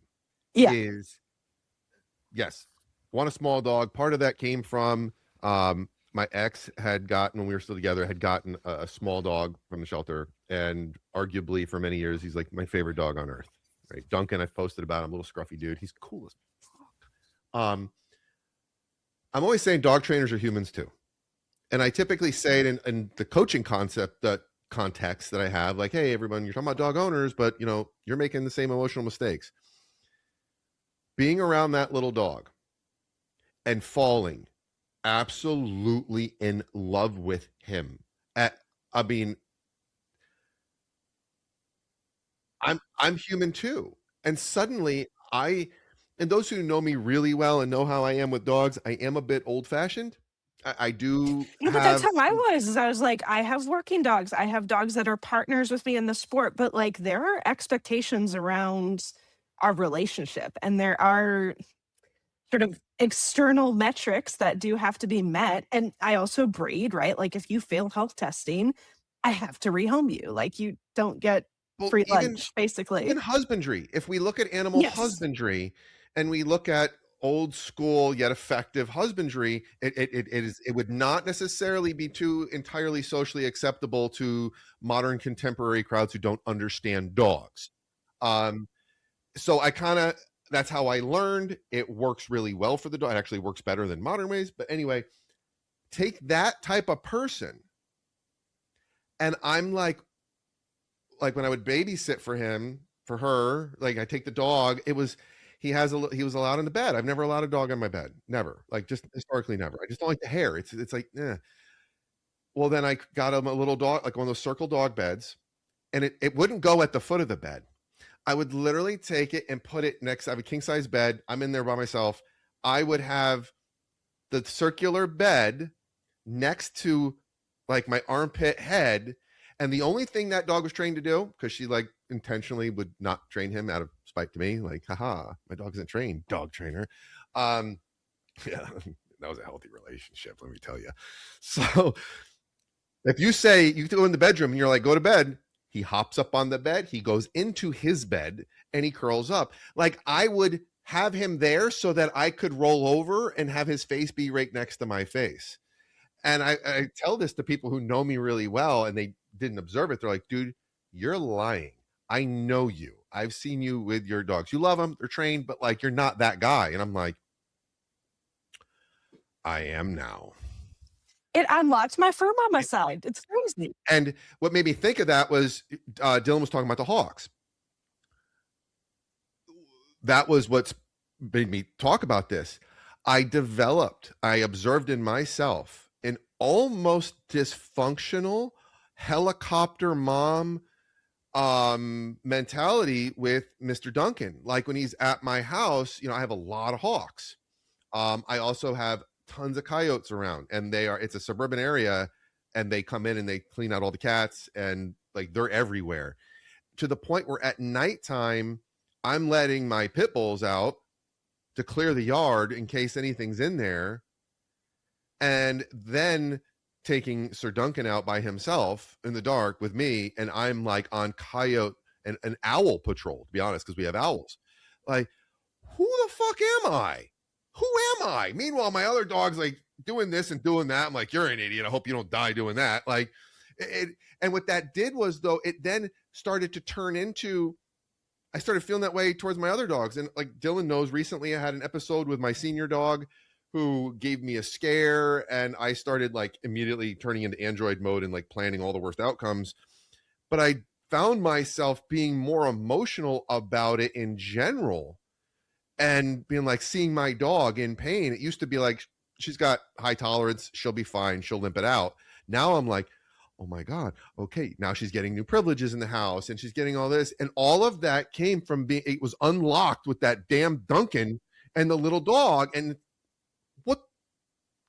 Now I want a little dog. Only I'm like, I probably shouldn't have one because I'll be hyper vigilant and I won't be worrying about him. He'll be walking around with that neon bodysuit with the spikes. Yeah. But look at them. They're so cute. You need one. And you know, It's the funny. people, It's funny though that the old school kind of like kind of like my father a little bit, where it's like I would never wish my dog got killed by a wild animal, but if it happened, it's like maybe that was just kind of the thing, right? You know what I mean? It's like if you got bodied by an owl, maybe that's just how it was supposed to be. That's kind of like a very outdoorsman, old school Circle mindset. of life. And Yes. now it's right. But now it's like, no, this is my fucking baby. You know what I mean? Like, no fucking way. You know, that's my baseline though. Like I'm actually just like a baseline dog mom. You guys see how much money I spend on like PetSmart toys and shit like that. I actually, the way that people get excited to go shopping for like, oh, I'm going to get a new pair of sneakers. It's going to be cool. That's me looking at all the squeakies and stuffies at PetSmart. So I actually can't relate to you guys having this be like a revival because it's just my baseline. well, I've started really To finding get the enjoyment. irony What for what really people finding think Dylan is. enjoyment. I like watching my dog sleep. Right. So I have a really big dog bed in my living room. And it's like one of the real thick ones with the roll around 3/4 of it. And like, I can't explain how much joy I get watching the two of them, especially when they lay on it and they rest their head on the roll that goes around it. And like, now I will not buy a dog bed that doesn't have that roll because I need to see Elmo lay there and rest his head on it. And I just sit and watch him and I find it to be It's objectively peaceful. soothing. It Yes. actually relaxes me watching them take a deep sigh and then rub their like. And if I think we spent more time just watching dogs in an open lens, not like hyper over emotional, but just observe them. Like, yeah, it feels good to watch, but you'll also, I'm sure there's oxytocin involved. There's got to be I mean, some of that going co-regulation on. is definitely a thing. Yeah. And not only will you feel better, but I mean, this could be a segue to a topic we did want to talk about, which is like watching dogs. This turned into like me really, really watching dogs play. And what, especially my two, I have two. I have a pit bull and then a pit bull Catahoula mix, and they could not be more polarized opposite dogs in temperament and personality. I have one who is the only dog I've ever felt comfortable referring to as autistic, because like the behaviors are like insanely intelligent, but like a single learning event from 3 years ago with a flexi lead where he bumped his head coming into heel. This is the big giant pit bull muscle bound freak. He bumped his head doing an explosive front finish into heel because that's him. I can't walk him with a flexi in that hand because he'll cower and you'll think I beat my dog. And that was in 2019. Like that type of fragile, brilliant, genius type of dog. My other one is just like, let's run through the fence. I will attack any animal first. We'll think about if it's poisonous later. She takes a correction and is like, how can I do better, boss? Like watching those two dogs play together, one of them, Elmo, the big pit bull who's fragile, is a savant when it comes to communicating and manipulating other dogs. My female, she came to me because she had tried to unalive several dogs, bitten some people in the face. She had a body count. Even to this day, when she plays, it's very stiff, rigid. She gets over aroused quickly. She takes it way too serious, way too fast. Watching him get what he wants out of her, which is play. Watching him manipulate her anger and aggression levels through his appeasement behaviors, through his body language. She doesn't want to play with him every day. She wants nothing to do with him. He runs over, slams into her. Her hackles go up. She growls, barks. Then he throws himself on his back, lets her mangle him a little bit, then gets up, knocks into her, runs away. Like It is this dance of communication that I have spent countless hours watching the two of them, and the communication and the manipulation. And here's where I'm going with this. And then I would think, how come my dogs don't play with me like that? Now, mind you, Luna is my drivey one, and you take out a toy, and that dog will work and do. I mean, she's the one who all the out videos on my Instagram are. Like, this is a dog that would like bite her previous owners if you tried to out her, like attack them. And now she's got like the out that spits things out.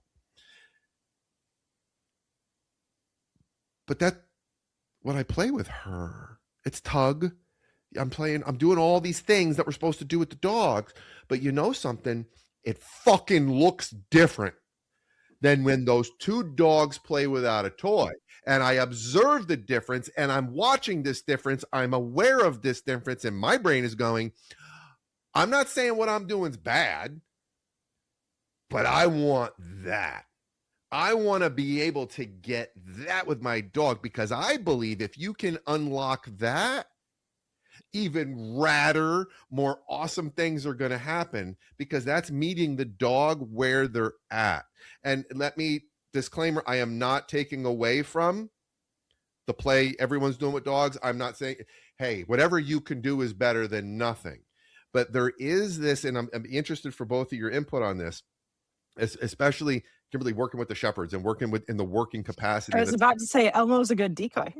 The type of work that we do with toys for those type of dogs, there's a fine line between interacting with the dog's goal is to have fun versus the dog's goal is to acquire whatever we have taught them acquiring is success, whether that means winning the toy, the opportunity to bite the toy. I think we can fall out of play without realizing we've fallen out of play.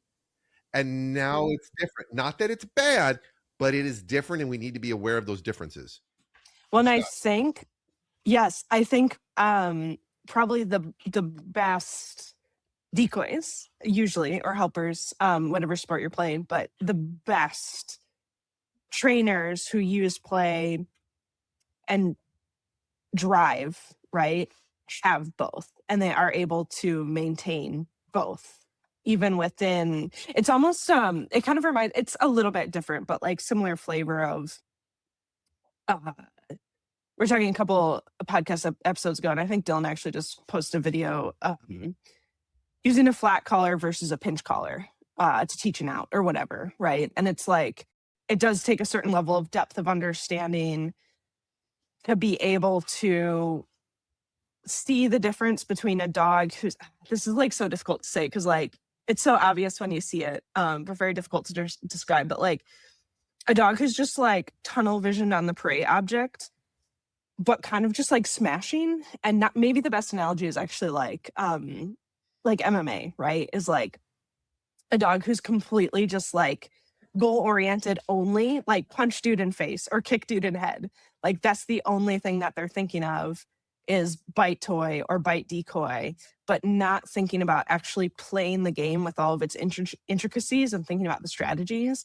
And this is where we really get into too, like it's truly where we teach emotional regulation skills, right? Like all the reasons that we put kids in sports, right? Like this is like good play with dogs. And I know I'm preaching to the choir on that, but there's definitely a difference between a dog who's just going for the toy and a dog who's thinking about the optimal strategy to go for the toy and playing with you as an opponent in that game. Does that make any sense? I don't know if that's kind of what you were tracking on, but yeah, I mean, like obviously, like Ivan's an example of like someone who's really good at this. Even in his obedience, there's it's a very, very common thing in sport world where like people use toys as like a lure or a target or a focal point, and you can see that the dog is just mindlessly following the object versus well-taught heel work, still might be using a target, et cetera, but the dog is working more in negative reinforcement than just like mindlessly following the toy, right? Like it's an intricate game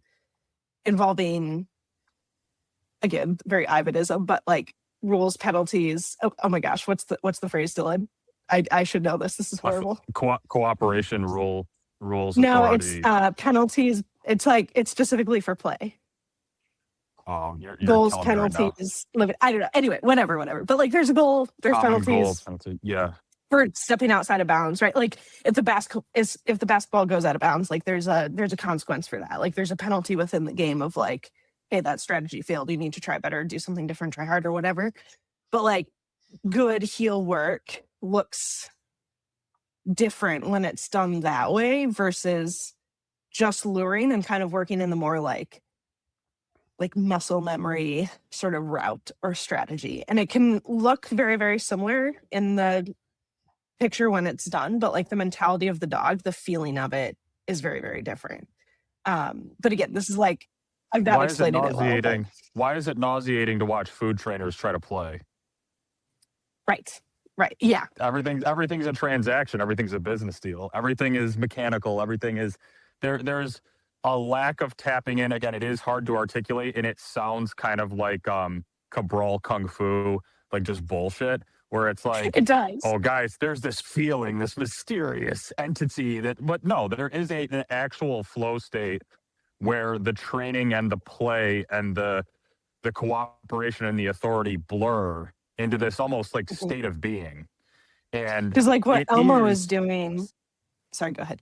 Well, I was just going to say that the one of the most insane moments, and I don't know if I ever talked about it because I don't think that the people involved would get back to watching a French ring trainer that basically just trains with food.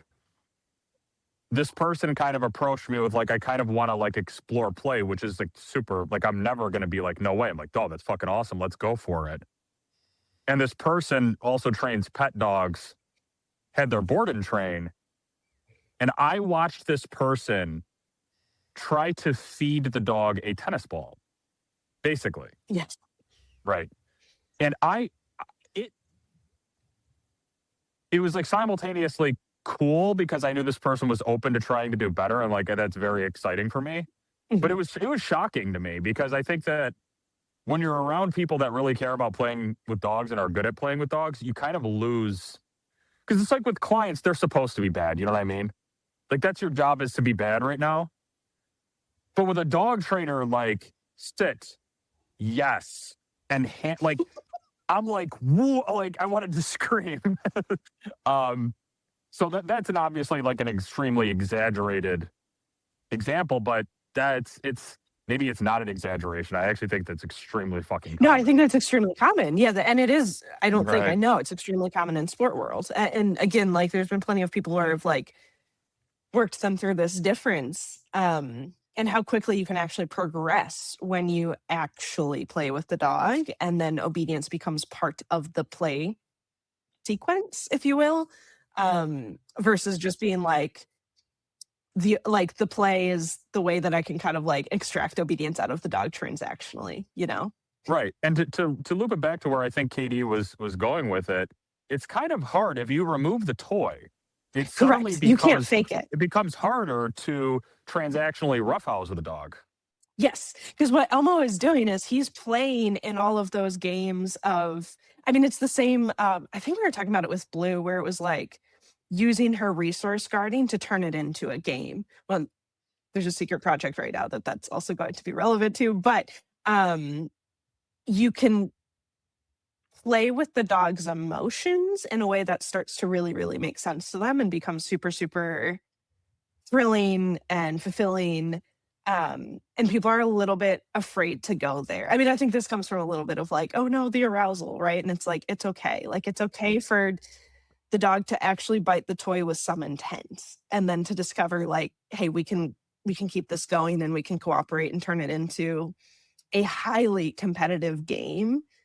And it's just nicer to bite the toy than you're scared or whatever, right? Like it's just easier to play with a toy functionally and logistically, but you don't need it. Like, again, Ivan uses the example of, I forget which video it's in, but like you take a couple of kids and you give them a fucking tin can and they're like, sweet, soccer, right? Like they don't need a soccer ball. Like that is completely secondary to the fact that you get a group of animals, or humans, dogs, playful animals together, and we're going to create games with each other, and we're going to create rules around it. We're going to create penalties for breaking those rules, et cetera, et cetera. There's a goal, shared goal. Yeah, and without an object, slapboxing happens. Yeah, correct. Yes. Yeah, you don't even need an object. Yep. It's so easy that like that. Oh gosh, the layers of nuance to even the discussion of using the toy is there's so many factors here, and I love the topic because I personally have made so many mistakes. I personally have created so many problems, mostly with my own dogs, because that's where I'm going to experiment more, and learning from those has been wonderful. And luckily, I have enough people around who have different backgrounds with dogs that they can look at what I'm doing and go, what was that? Why'd you do that? And for me, and I think this is a journey in particular, I think this part is very relevant to the dog trainers who have a business that involves pet dogs, yet they have a hobby or a lot of time with working dogs. Because the things you do for points, the commonplace activities and manner of interacting with a dog, not saying correct, but commonplace, because they are effective to an end. They are effective to achieve an appearance in the dog's behavior under this criteria, this rule set, in this routine that will put you on a podium. It is so easy to be polluted by that. And the best example I have, and again, I've talked with Dylan about this, it's like I should have, if I could have recorded it, this is the biggest missed opportunity of educational content in the history of ever, is watching my journey with the Brindle dog Luna, who I got that dog as helping out a buddy who was in a jam. It was either the dog was gonna mean an end or there was gonna be help. He's like, I need you to help me get this dog adoptable or something. So I take the dog in for free and I'm just working with the dog. I need to get this dog safe. And I achieved it rather quickly because I wasn't trying to do anything else. I was just trying to get the dog safe. And doing it for free. It's just an extra dog here. Boom, boom, boom. Well, in that process, I started observing some like cool things about the dog. Like, oh my gosh, showed some other colleagues. I'm like, look at this dog's got something in her. Like there's some absolute drive going on. And then the first time I take out a toy, and after she bit me and we had a conversation about that, the dog is doing a perfect bark and hold on me. Like this is some dog that was found as a stray, 75% pit, 25 Catahoula, is sitting in front of me, bouncing. And I'm like, is there anybody that can watch this bark and hold right now? Like, and then the dog brought that. Fast forward, I end up having to keep the dog they didn't want her back. I was not upset about it. This was at a time where I was also really immersed in building the Canine Blueprint, my online program. So I wasn't training dogs really outside of this dog, like helping somebody out. I can't stand working with Elmo. He's so sensitive. I have to work so hard to be where I need to be for that dog. I'm too out of character. Oh, but I got this dog who takes correction, who's like motivated by all appropriate corrections, who wants to work, who, oh my gosh, you take out a toy. Oh, what? So I started working with her and just for my own pleasure. Like I was having fun training a dog again. However, what was I doing? I identified this dog had very workable drive. Very workable. I had a background in sports. Yeah, I used to wear a suit. People don't know about it because it was a long time ago. I'm getting old. Like, there's a PSA thing from 2003. I trialed under Joe Morris, rest in peace. Like, that's how far back this goes. So I started drawing upon my experience in that world. So all of my interactions with the toy, while they weren't the paralyzingly transactional example Dylan gave of the food, they were robotic, but they were like the choreographed robot worked. They were explosive, and yes, I'm like a robot, but I'm on par with the dog, and the outs and the get its and the boom boom boom boom because it was fun. Like, I have a dog that's ready to do all of that. Great. I ruined my dog's heel. So what I had this super aroused, aggressive dog that I had gotten to the point where her cue was let's go, and it was an informal heel. One of my clients came up with the term a civilian heel. I love that term, right? Civilian heel. And that just means walk next to me in a certain area out of arousal. Don't be a dick. I had achieved that. First brain fart was I used the same cue. First epic brain fart. All I did was I changed the criteria of that cue. So it went from the criteria of a civilian heel to the criteria of a rather beautiful competition heel. Okay, so what, dude? You changed the criteria of behavior. How did that cause a problem?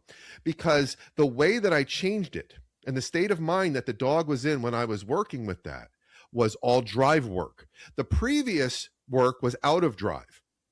It was just, hey, don't be a dick. This is what I need you to do. Like, can you be civil? And I achieved it. Well, now I'm working with this high drive dog in arousal that I am cultivating and throwing gasoline on to get a certain look and to get an experience with the dog that I could relate to because of my personal preferences and background with dogs. And I was just having fun. And when you're in your backyard or when you're in a field or you're in the woods, you don't notice it until one day I was off with her at a public park. And there was a bunch of dogs. Not a problem. Like, I fixed that issue. Like a year ago, I fixed that issue. I'm walking. She's not even in heel. She's on a long line. And all of a sudden, she hackles up, perks up, and I'm like, oh, no big deal. Let's go. To which she just explodes into heel and starts leaking like, I mean, pit bull screaming. Doing a flawless heel that you can clearly see the amount of negative reinforcement that was used to teach that heel based on the stutter stepping. If you know, those who know it when they see it, right? That I'm in heel, but I don't want to be, but I'm going to do it because of all the negative reinforcement that's happened. And I'm like, what just happened? I had this dog didn't care. And then the light bulb goes off in some other conversations with people. I was like, oh, this shit's different.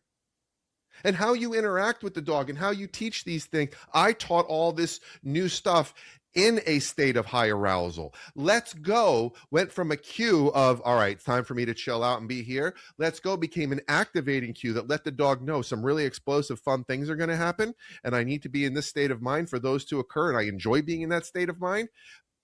Only now there's a dog out there that I used to like to go like try to kill. And there was a moment of what did I do? And then when I figured it out, it turned into, oh, that mistake was so cool. Like learning about how that mistake happened and then looking outward. And in particular with people who do engage in a lot of sport type work or that, it's like forgetting, like, you can train for the field and be successful there with this mindset, but don't be surprised when you do it out here and there's an issue. Is there a way to there's a way to do it's become yes. It's become super, super important for me. Like the further I get, the more people I help in sport, it's super important to me that you can turn it off and that you know how to play both sides of that coin, because people do create a shit ton of issues in dogs that are otherwise very, very good, have a high level of control, but have a massive problem with they have to crate the dog when they're home because they can't get it to settle down in the house, or they can't walk it. They can't, go to the vet and be safe, right? It's like we need to show them the full It would be a spectrum. problem if they run into crate games where now you've Yes. emotionally conditioned the crate to be this anticipatory jump in, jump out, get paid. Yeah, sport work has done a wonderful job pushing certain things forward in the industry, but it also has bled over into some really bad shit where people don't realize that they're creating issues like that. So before I forgot, something I wanted to touch on real quick, because I like an example of what I was trying to say earlier of like the toy is not the actual important part. Like it doesn't always have to be like possession of the toy doesn't always have to be the exact goal. I think I was telling you about this dog, Dylan, but it was a private lesson where the dog was not wanting to engage and like very like stressy, kind of like pacing, didn't really want, just could not get single-minded focus on the toy. And I kept like every time she'd turn, I'd swat her with the toy. And she'd come back and go "Rrr," onto the toy. Like turn around, swat her in the butt with the toy. "Rrr." And like stuff like that. Like that's what I mean by playing in a way that makes sense to the dog, that isn't just about mindlessly following the toy, right? Because it's like what we introduced there was that there's a penalty for looking away and checking out, and it comes from a little bit of like a hey, gotcha. Like if I'm, playing a game with you and like let's say you're playing we're playing hockey and I'm trying to score a goal, and I go, hey, look over there, and you look and I score a goal on you, you realize that's a trick. And then next time I do that, you're like, fuck that. I see that that's a trap. There is a penalty for allowing my mind to get pulled elsewhere. And now we learn the game of like focus hard, and now you can have success. You avoid me, getting you on the butt with it. And also you score the points of getting the toy first. Well, it's like KD said initially too, dogs are a master at this, right? They're probably the greatest Yes. masters at opening each other up. So if you scored, say I was a guy I don't know, and you scored a goal on me, and I had a bad reaction to that, Yes. like what my dog Harrison would do, he'd be like, "That's okay, I'll come back later and I'll try it in a softer way," Mhm. right? And he's retarded. He has no idea, like in his fucking like his brain is deaf, just kind of deaf and retarded. But like he knows, okay, I've overstepped that way, and maybe I'll try to recover it a little bit. You know what? He's not into it right now. I will, but I'll be back. I'll be back. Mhm. And also not taking the dog's outbursts personally, because he knows that dog's a fucking dysfunctional schizoid.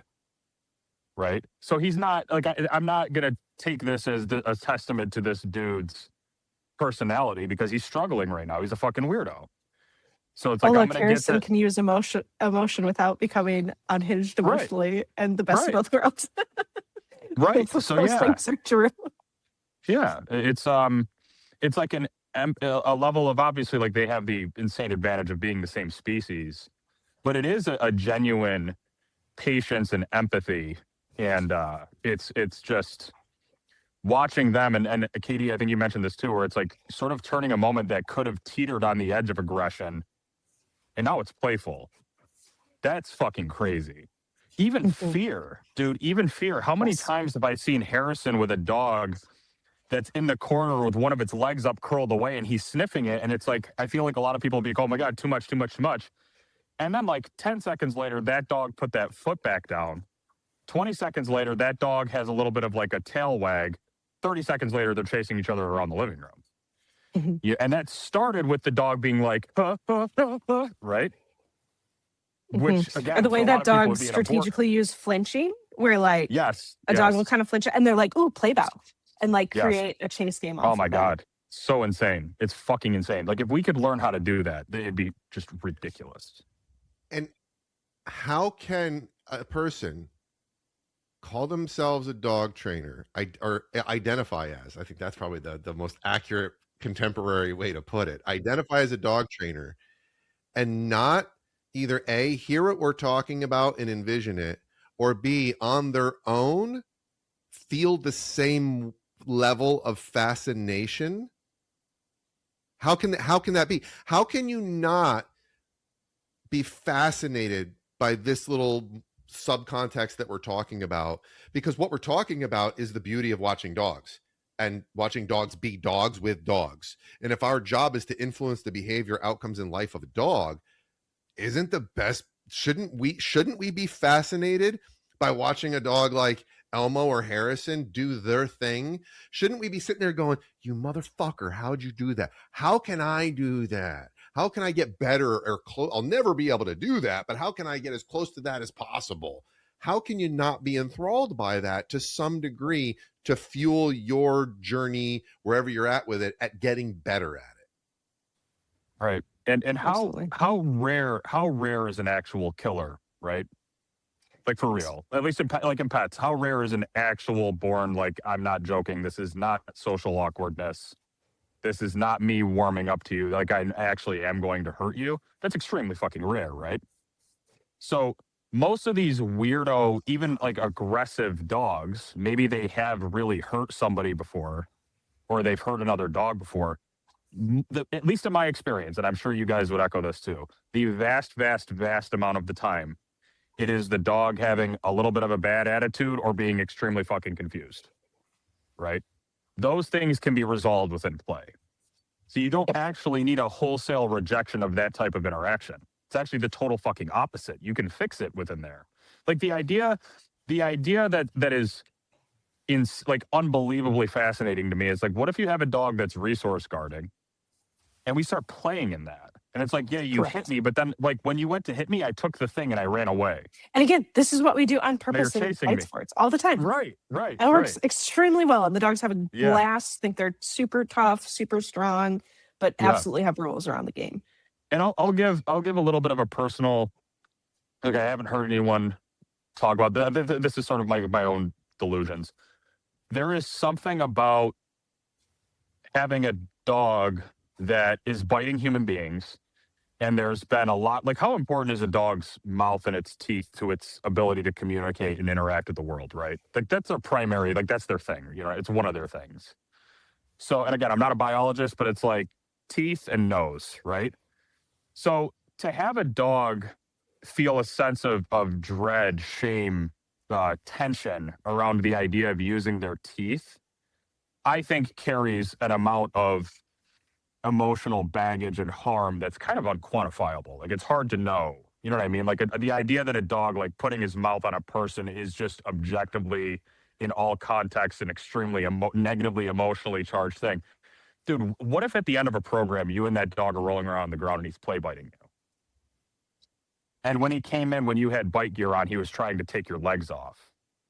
And now you're like on the ground with his mouth is over your arm and you're wrestling, and it's just like a mutual fun thing. And of course, with the added effect, at any given moment, you can be like, okay, buddy, all done. And everyone gets up and nobody's feelings are hurt. And there's no talk back. That's an insane level of trust that I think that dogs understand. It's like, man, everybody And before clarity. this guy, clarity. But it's like everybody before this guy was doing the Shikashio special. It's like across the room behind a clipboard, I'm muzzled, and everyone's flinching and looking away. And this guy is like literally saying, hey, dude, your face is right here. I don't care. Like, I'm right in front of your weapons, and I'm not afraid of you. And it's not an I'm not afraid of you in like a dominant, like there is a level of that in there, but it's more of like a trust. Like, no, dude, I don't think you're a monster. Like, I really don't hate you. I'm not afraid of you. In that type of like, I see you way. And I think that Yep. there's something to be said about the play biting and the roughhousing that can really facilitate that feeling. Yeah, it's like we can express our emotions at an insanely competitive, high arousal level and still not damage the relationship. And like not even not damage, but like improve it, right? But like people look at conflict as like by default must damage the relationship, and that's not true.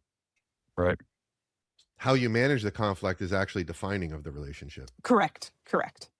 So omitting it is an Yes. unnatural. Way more You're problematic. creating an unnatural situation. So how can you achieve a natural balance when you've created an unnatural setting? Conflict is part of everything. I mean, how conflict is resolved is a defining characteristic of the success of a relationship, because conflict is inevitable. So if we create this false scenario where there is no conflict, when it inevitably shows up, it's guaranteed for it to go poorly, because by design you didn't account for it. And so I think I forget if I said it on the last podcast or if it was something I said to Dylan, but that's where like I had that mind-blowing light bulb moment about like the branding of TWC, training without conflict. Because one of the examples was I think it was like teaching dogs to go to a crate or on place or whatever.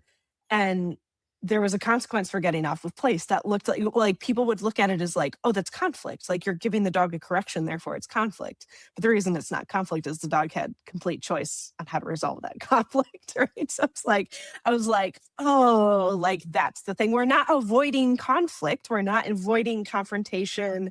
We're not avoiding negative outcomes or penalties or whatever. But at the end of the day, we must resolve there must be repair on the other side of the conflict, or however you want to look at it. But like, I was just like, oh, I get it. Right. When it clicks, it's like, well, so I can't remember what show Ivan was on, but he actually had mentioned sort of offhand, he was like, guys, you're reading into the name too much, like with the branding. Yes. Like Yes. you're reading into it way too deep. Obviously, this is a program about dealing and interacting with social beings, and conflict resolution is one of the most important factors. Yeah. Conflict resolution. Arguably Yeah. the right.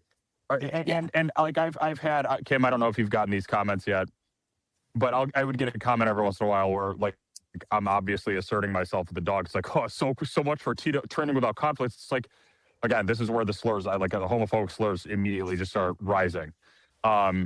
But it's like, it is not like training without conflict is not a delusional, let's pretend conflict's not there.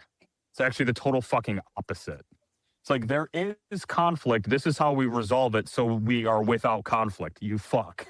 Correct. Like, it's not hard it's not hard to get there. It's like this really like, so like toxic, like let's pretend there's not a problem so that we can say we don't have problems. It's like, dude, no, that's not how shit fucking works, man.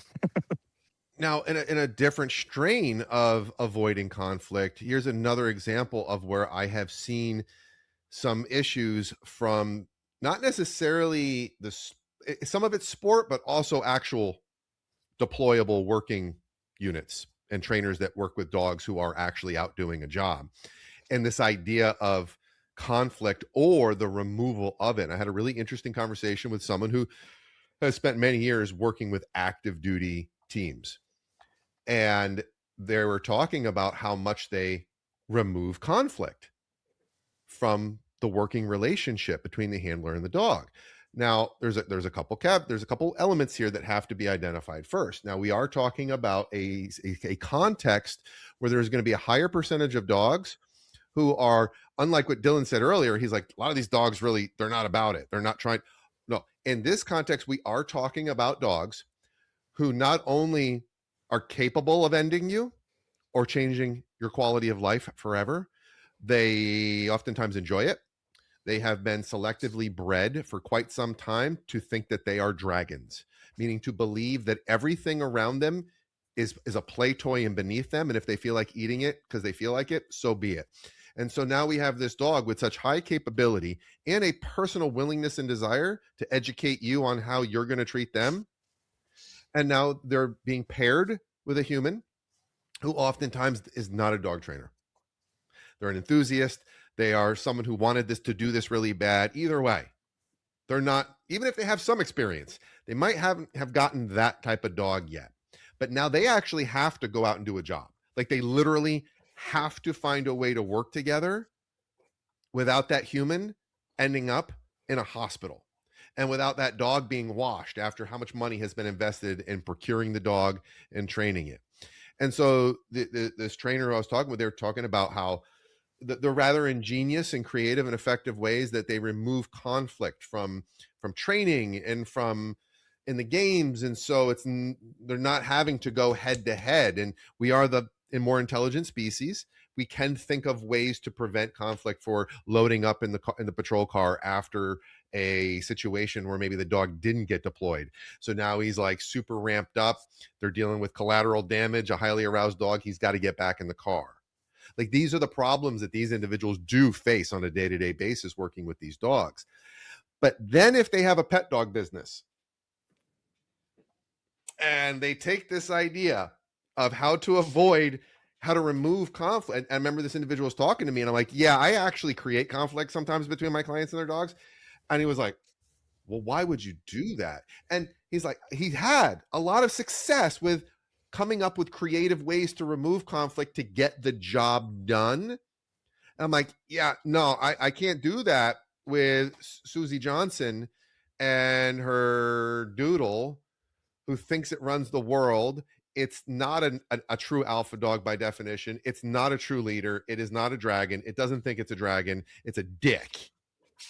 And it's been pushing Susie around for a while. And honestly, Susie's capable of winning that confrontation if we set it up properly.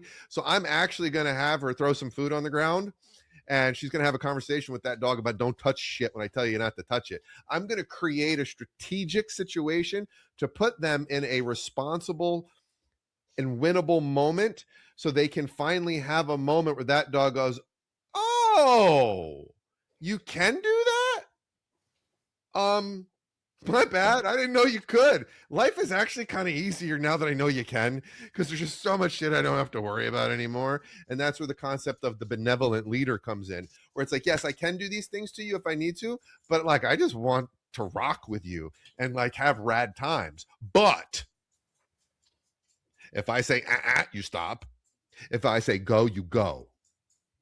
If I say out, you out. Outside of that, like let him hang out, like rock out with you, like let's do it. And there was a moment of I could see the individual kind of like thinking, like, what? Huh? I'm like, either they forgot about that part of it, or they're so used to dealing with situations where you actually can't have those, you can't put that human in any like or very few types of actual conflict with that animal, because it's gonna go bad for both of them or one of them. And this is that balancing of like, well, you're doing this many days a week, but then you do this a couple days a week, or you have a board and train. Like I see that more than just in that conversation I had. That was just a place where we were able to discuss it. I've seen that more often when I was much more involved in bike clubs and sport clubs with people who then were training pet dogs on the side. And it's like, Yes. does that make sense? So there's a Yeah, lot. absolutely. There's a lot to go off of on that, because wow. So one thing, it actually is, and again, this is sort of through the lens of the clients and the dog that I take on, where a lot of the times it's extremely high stakes. People can get hurt. Dogs can get put down.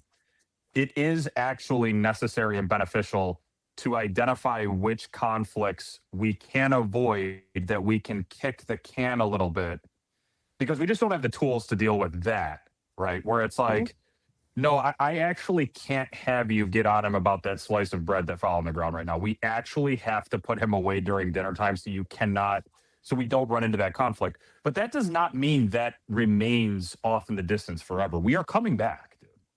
Mm-hmm. We're coming back after look at that. You see how when you go to open the car door, he slams through and dives out? We just found a reason, right?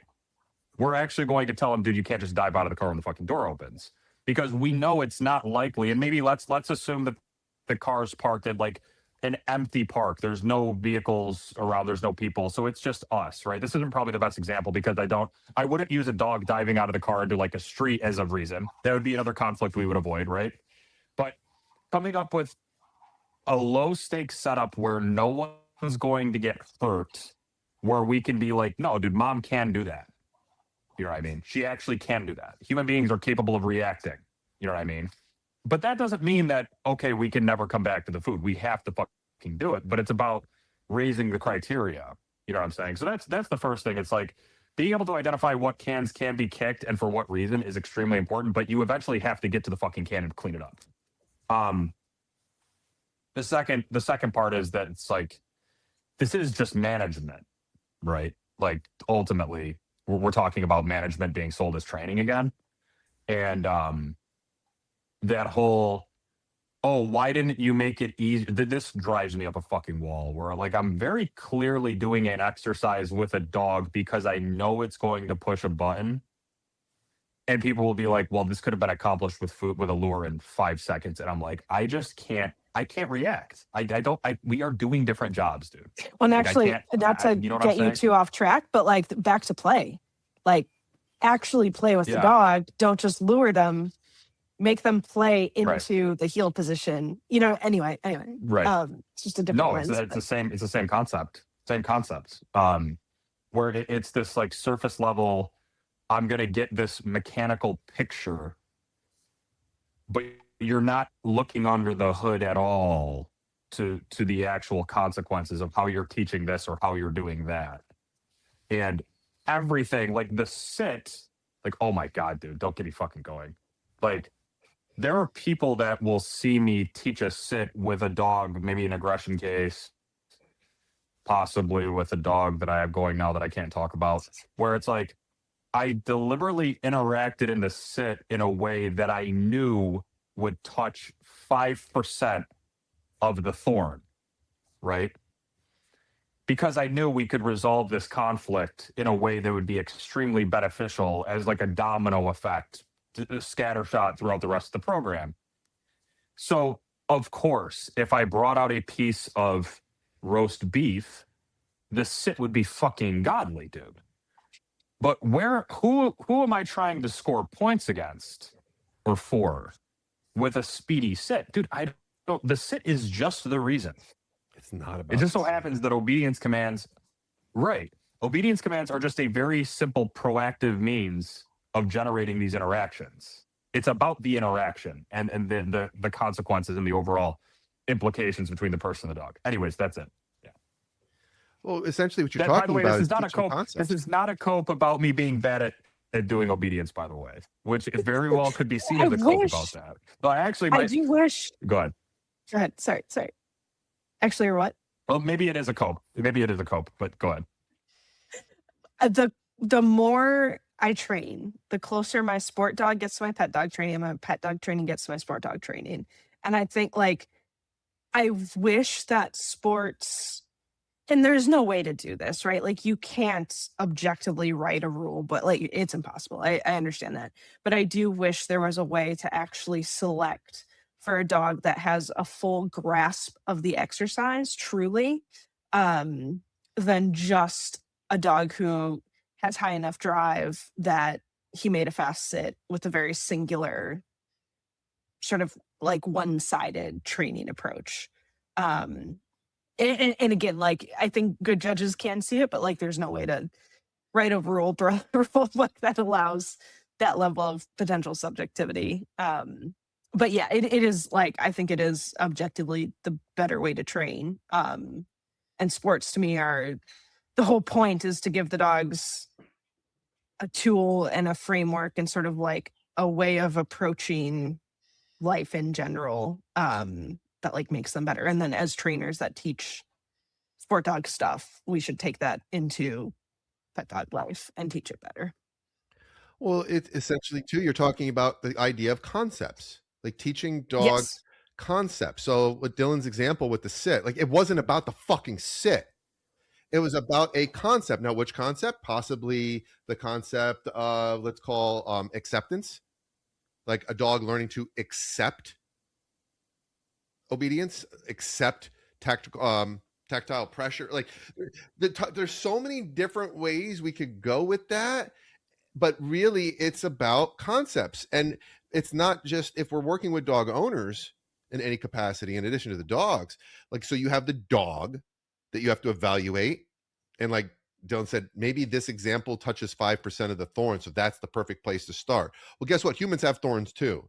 So when it's like, if you're going to be helping having a person have to do something with the dog, we then have to evaluate. There's two entities in this relationship. There's a dog with a personality, a temperament, a belief system, and there's a human with a personality, a temperament, a belief system, and a whole lot more baggage.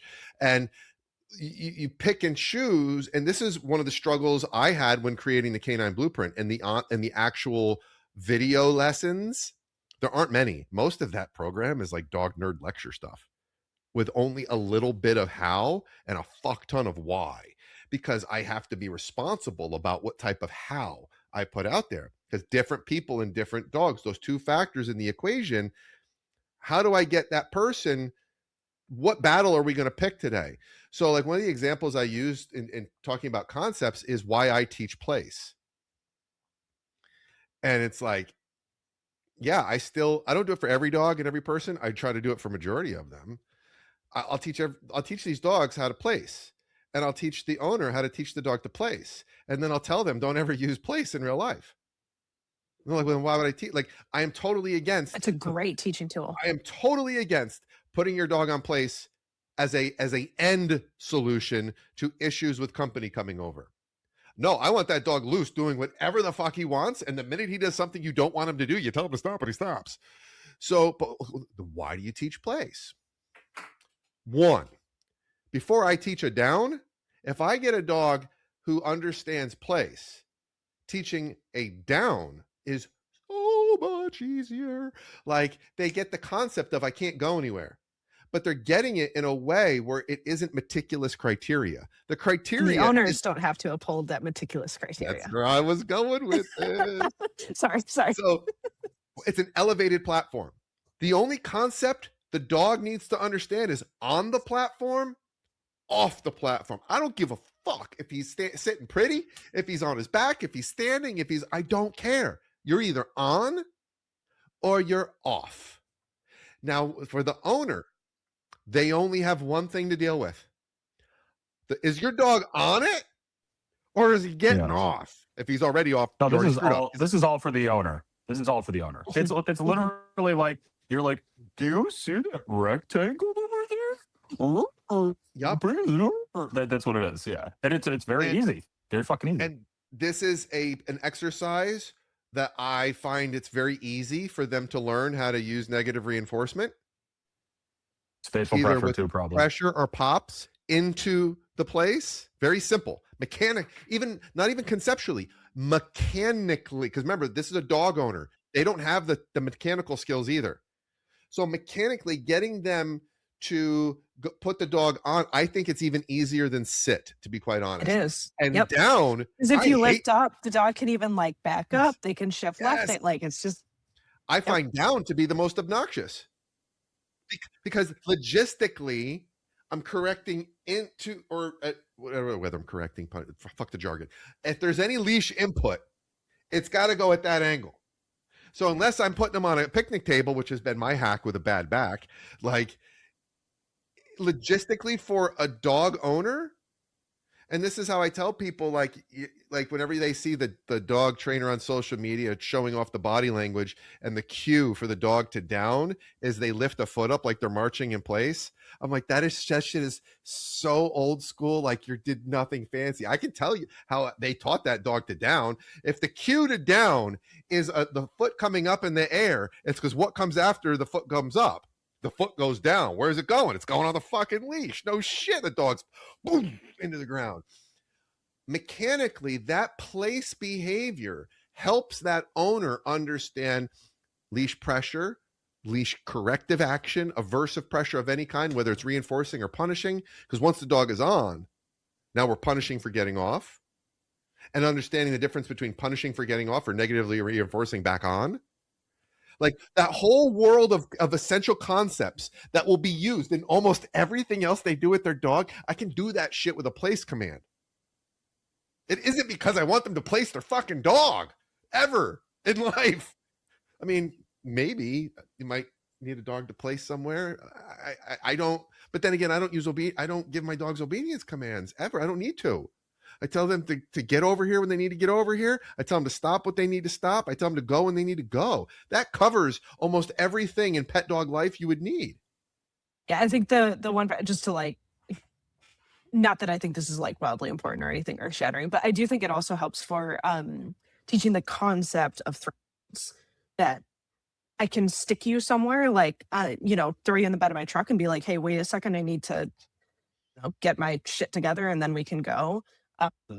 And the dog gets the idea of like, oh, you can kind of like send me away to get out of your way and I can stay there behind this threshold or what have you. So I think that's like logistically sometimes useful, but. Oh, very. And here's the thing where people sell dogs so fucking short. See, now I'm fired up. Okay, now once we got on this topic, let's put this part first, and then people can get to the other stuff after. And dude, I'm running out of run time too, and you just pissed KD off. I gotta leave in a minute. It's like this whole idea, like dogs can't fucking generalize. Shut the fuck up. Shut the fuck up. They are You're so just bad much at teaching smarter. concepts. They are so much smarter than people give them credit for. Like, when you talk about thresholds, all that dog needs is a couple different contextual exercises where they on their own because I've drawn an invisible line. What does the dog do? The dog looks to the environment. The dog figures out where that line is. The dog figures out I don't want him to cross that. Cool. We do it one other place in the world, and suddenly the tailgate, all that dog has to do is start to walk towards the tailgate. I go, I poke him. What do you think that dog's doing? He's looking around. He's like, what did I do? What did I cross that made him do that? Oh, it's these two things right here. Boom. He freaking Easy peasy. generalized. Yep. They stop insulting these dogs by selling them so short of their capabilities. 100%. Sorry, that Well, guy. I have a conspiracy on that. That I, again, don't have time to go off on. I actually think that trainers deliberately come up with excuses to do more reps in more places under more conditions so that they can just keep clients on the hook.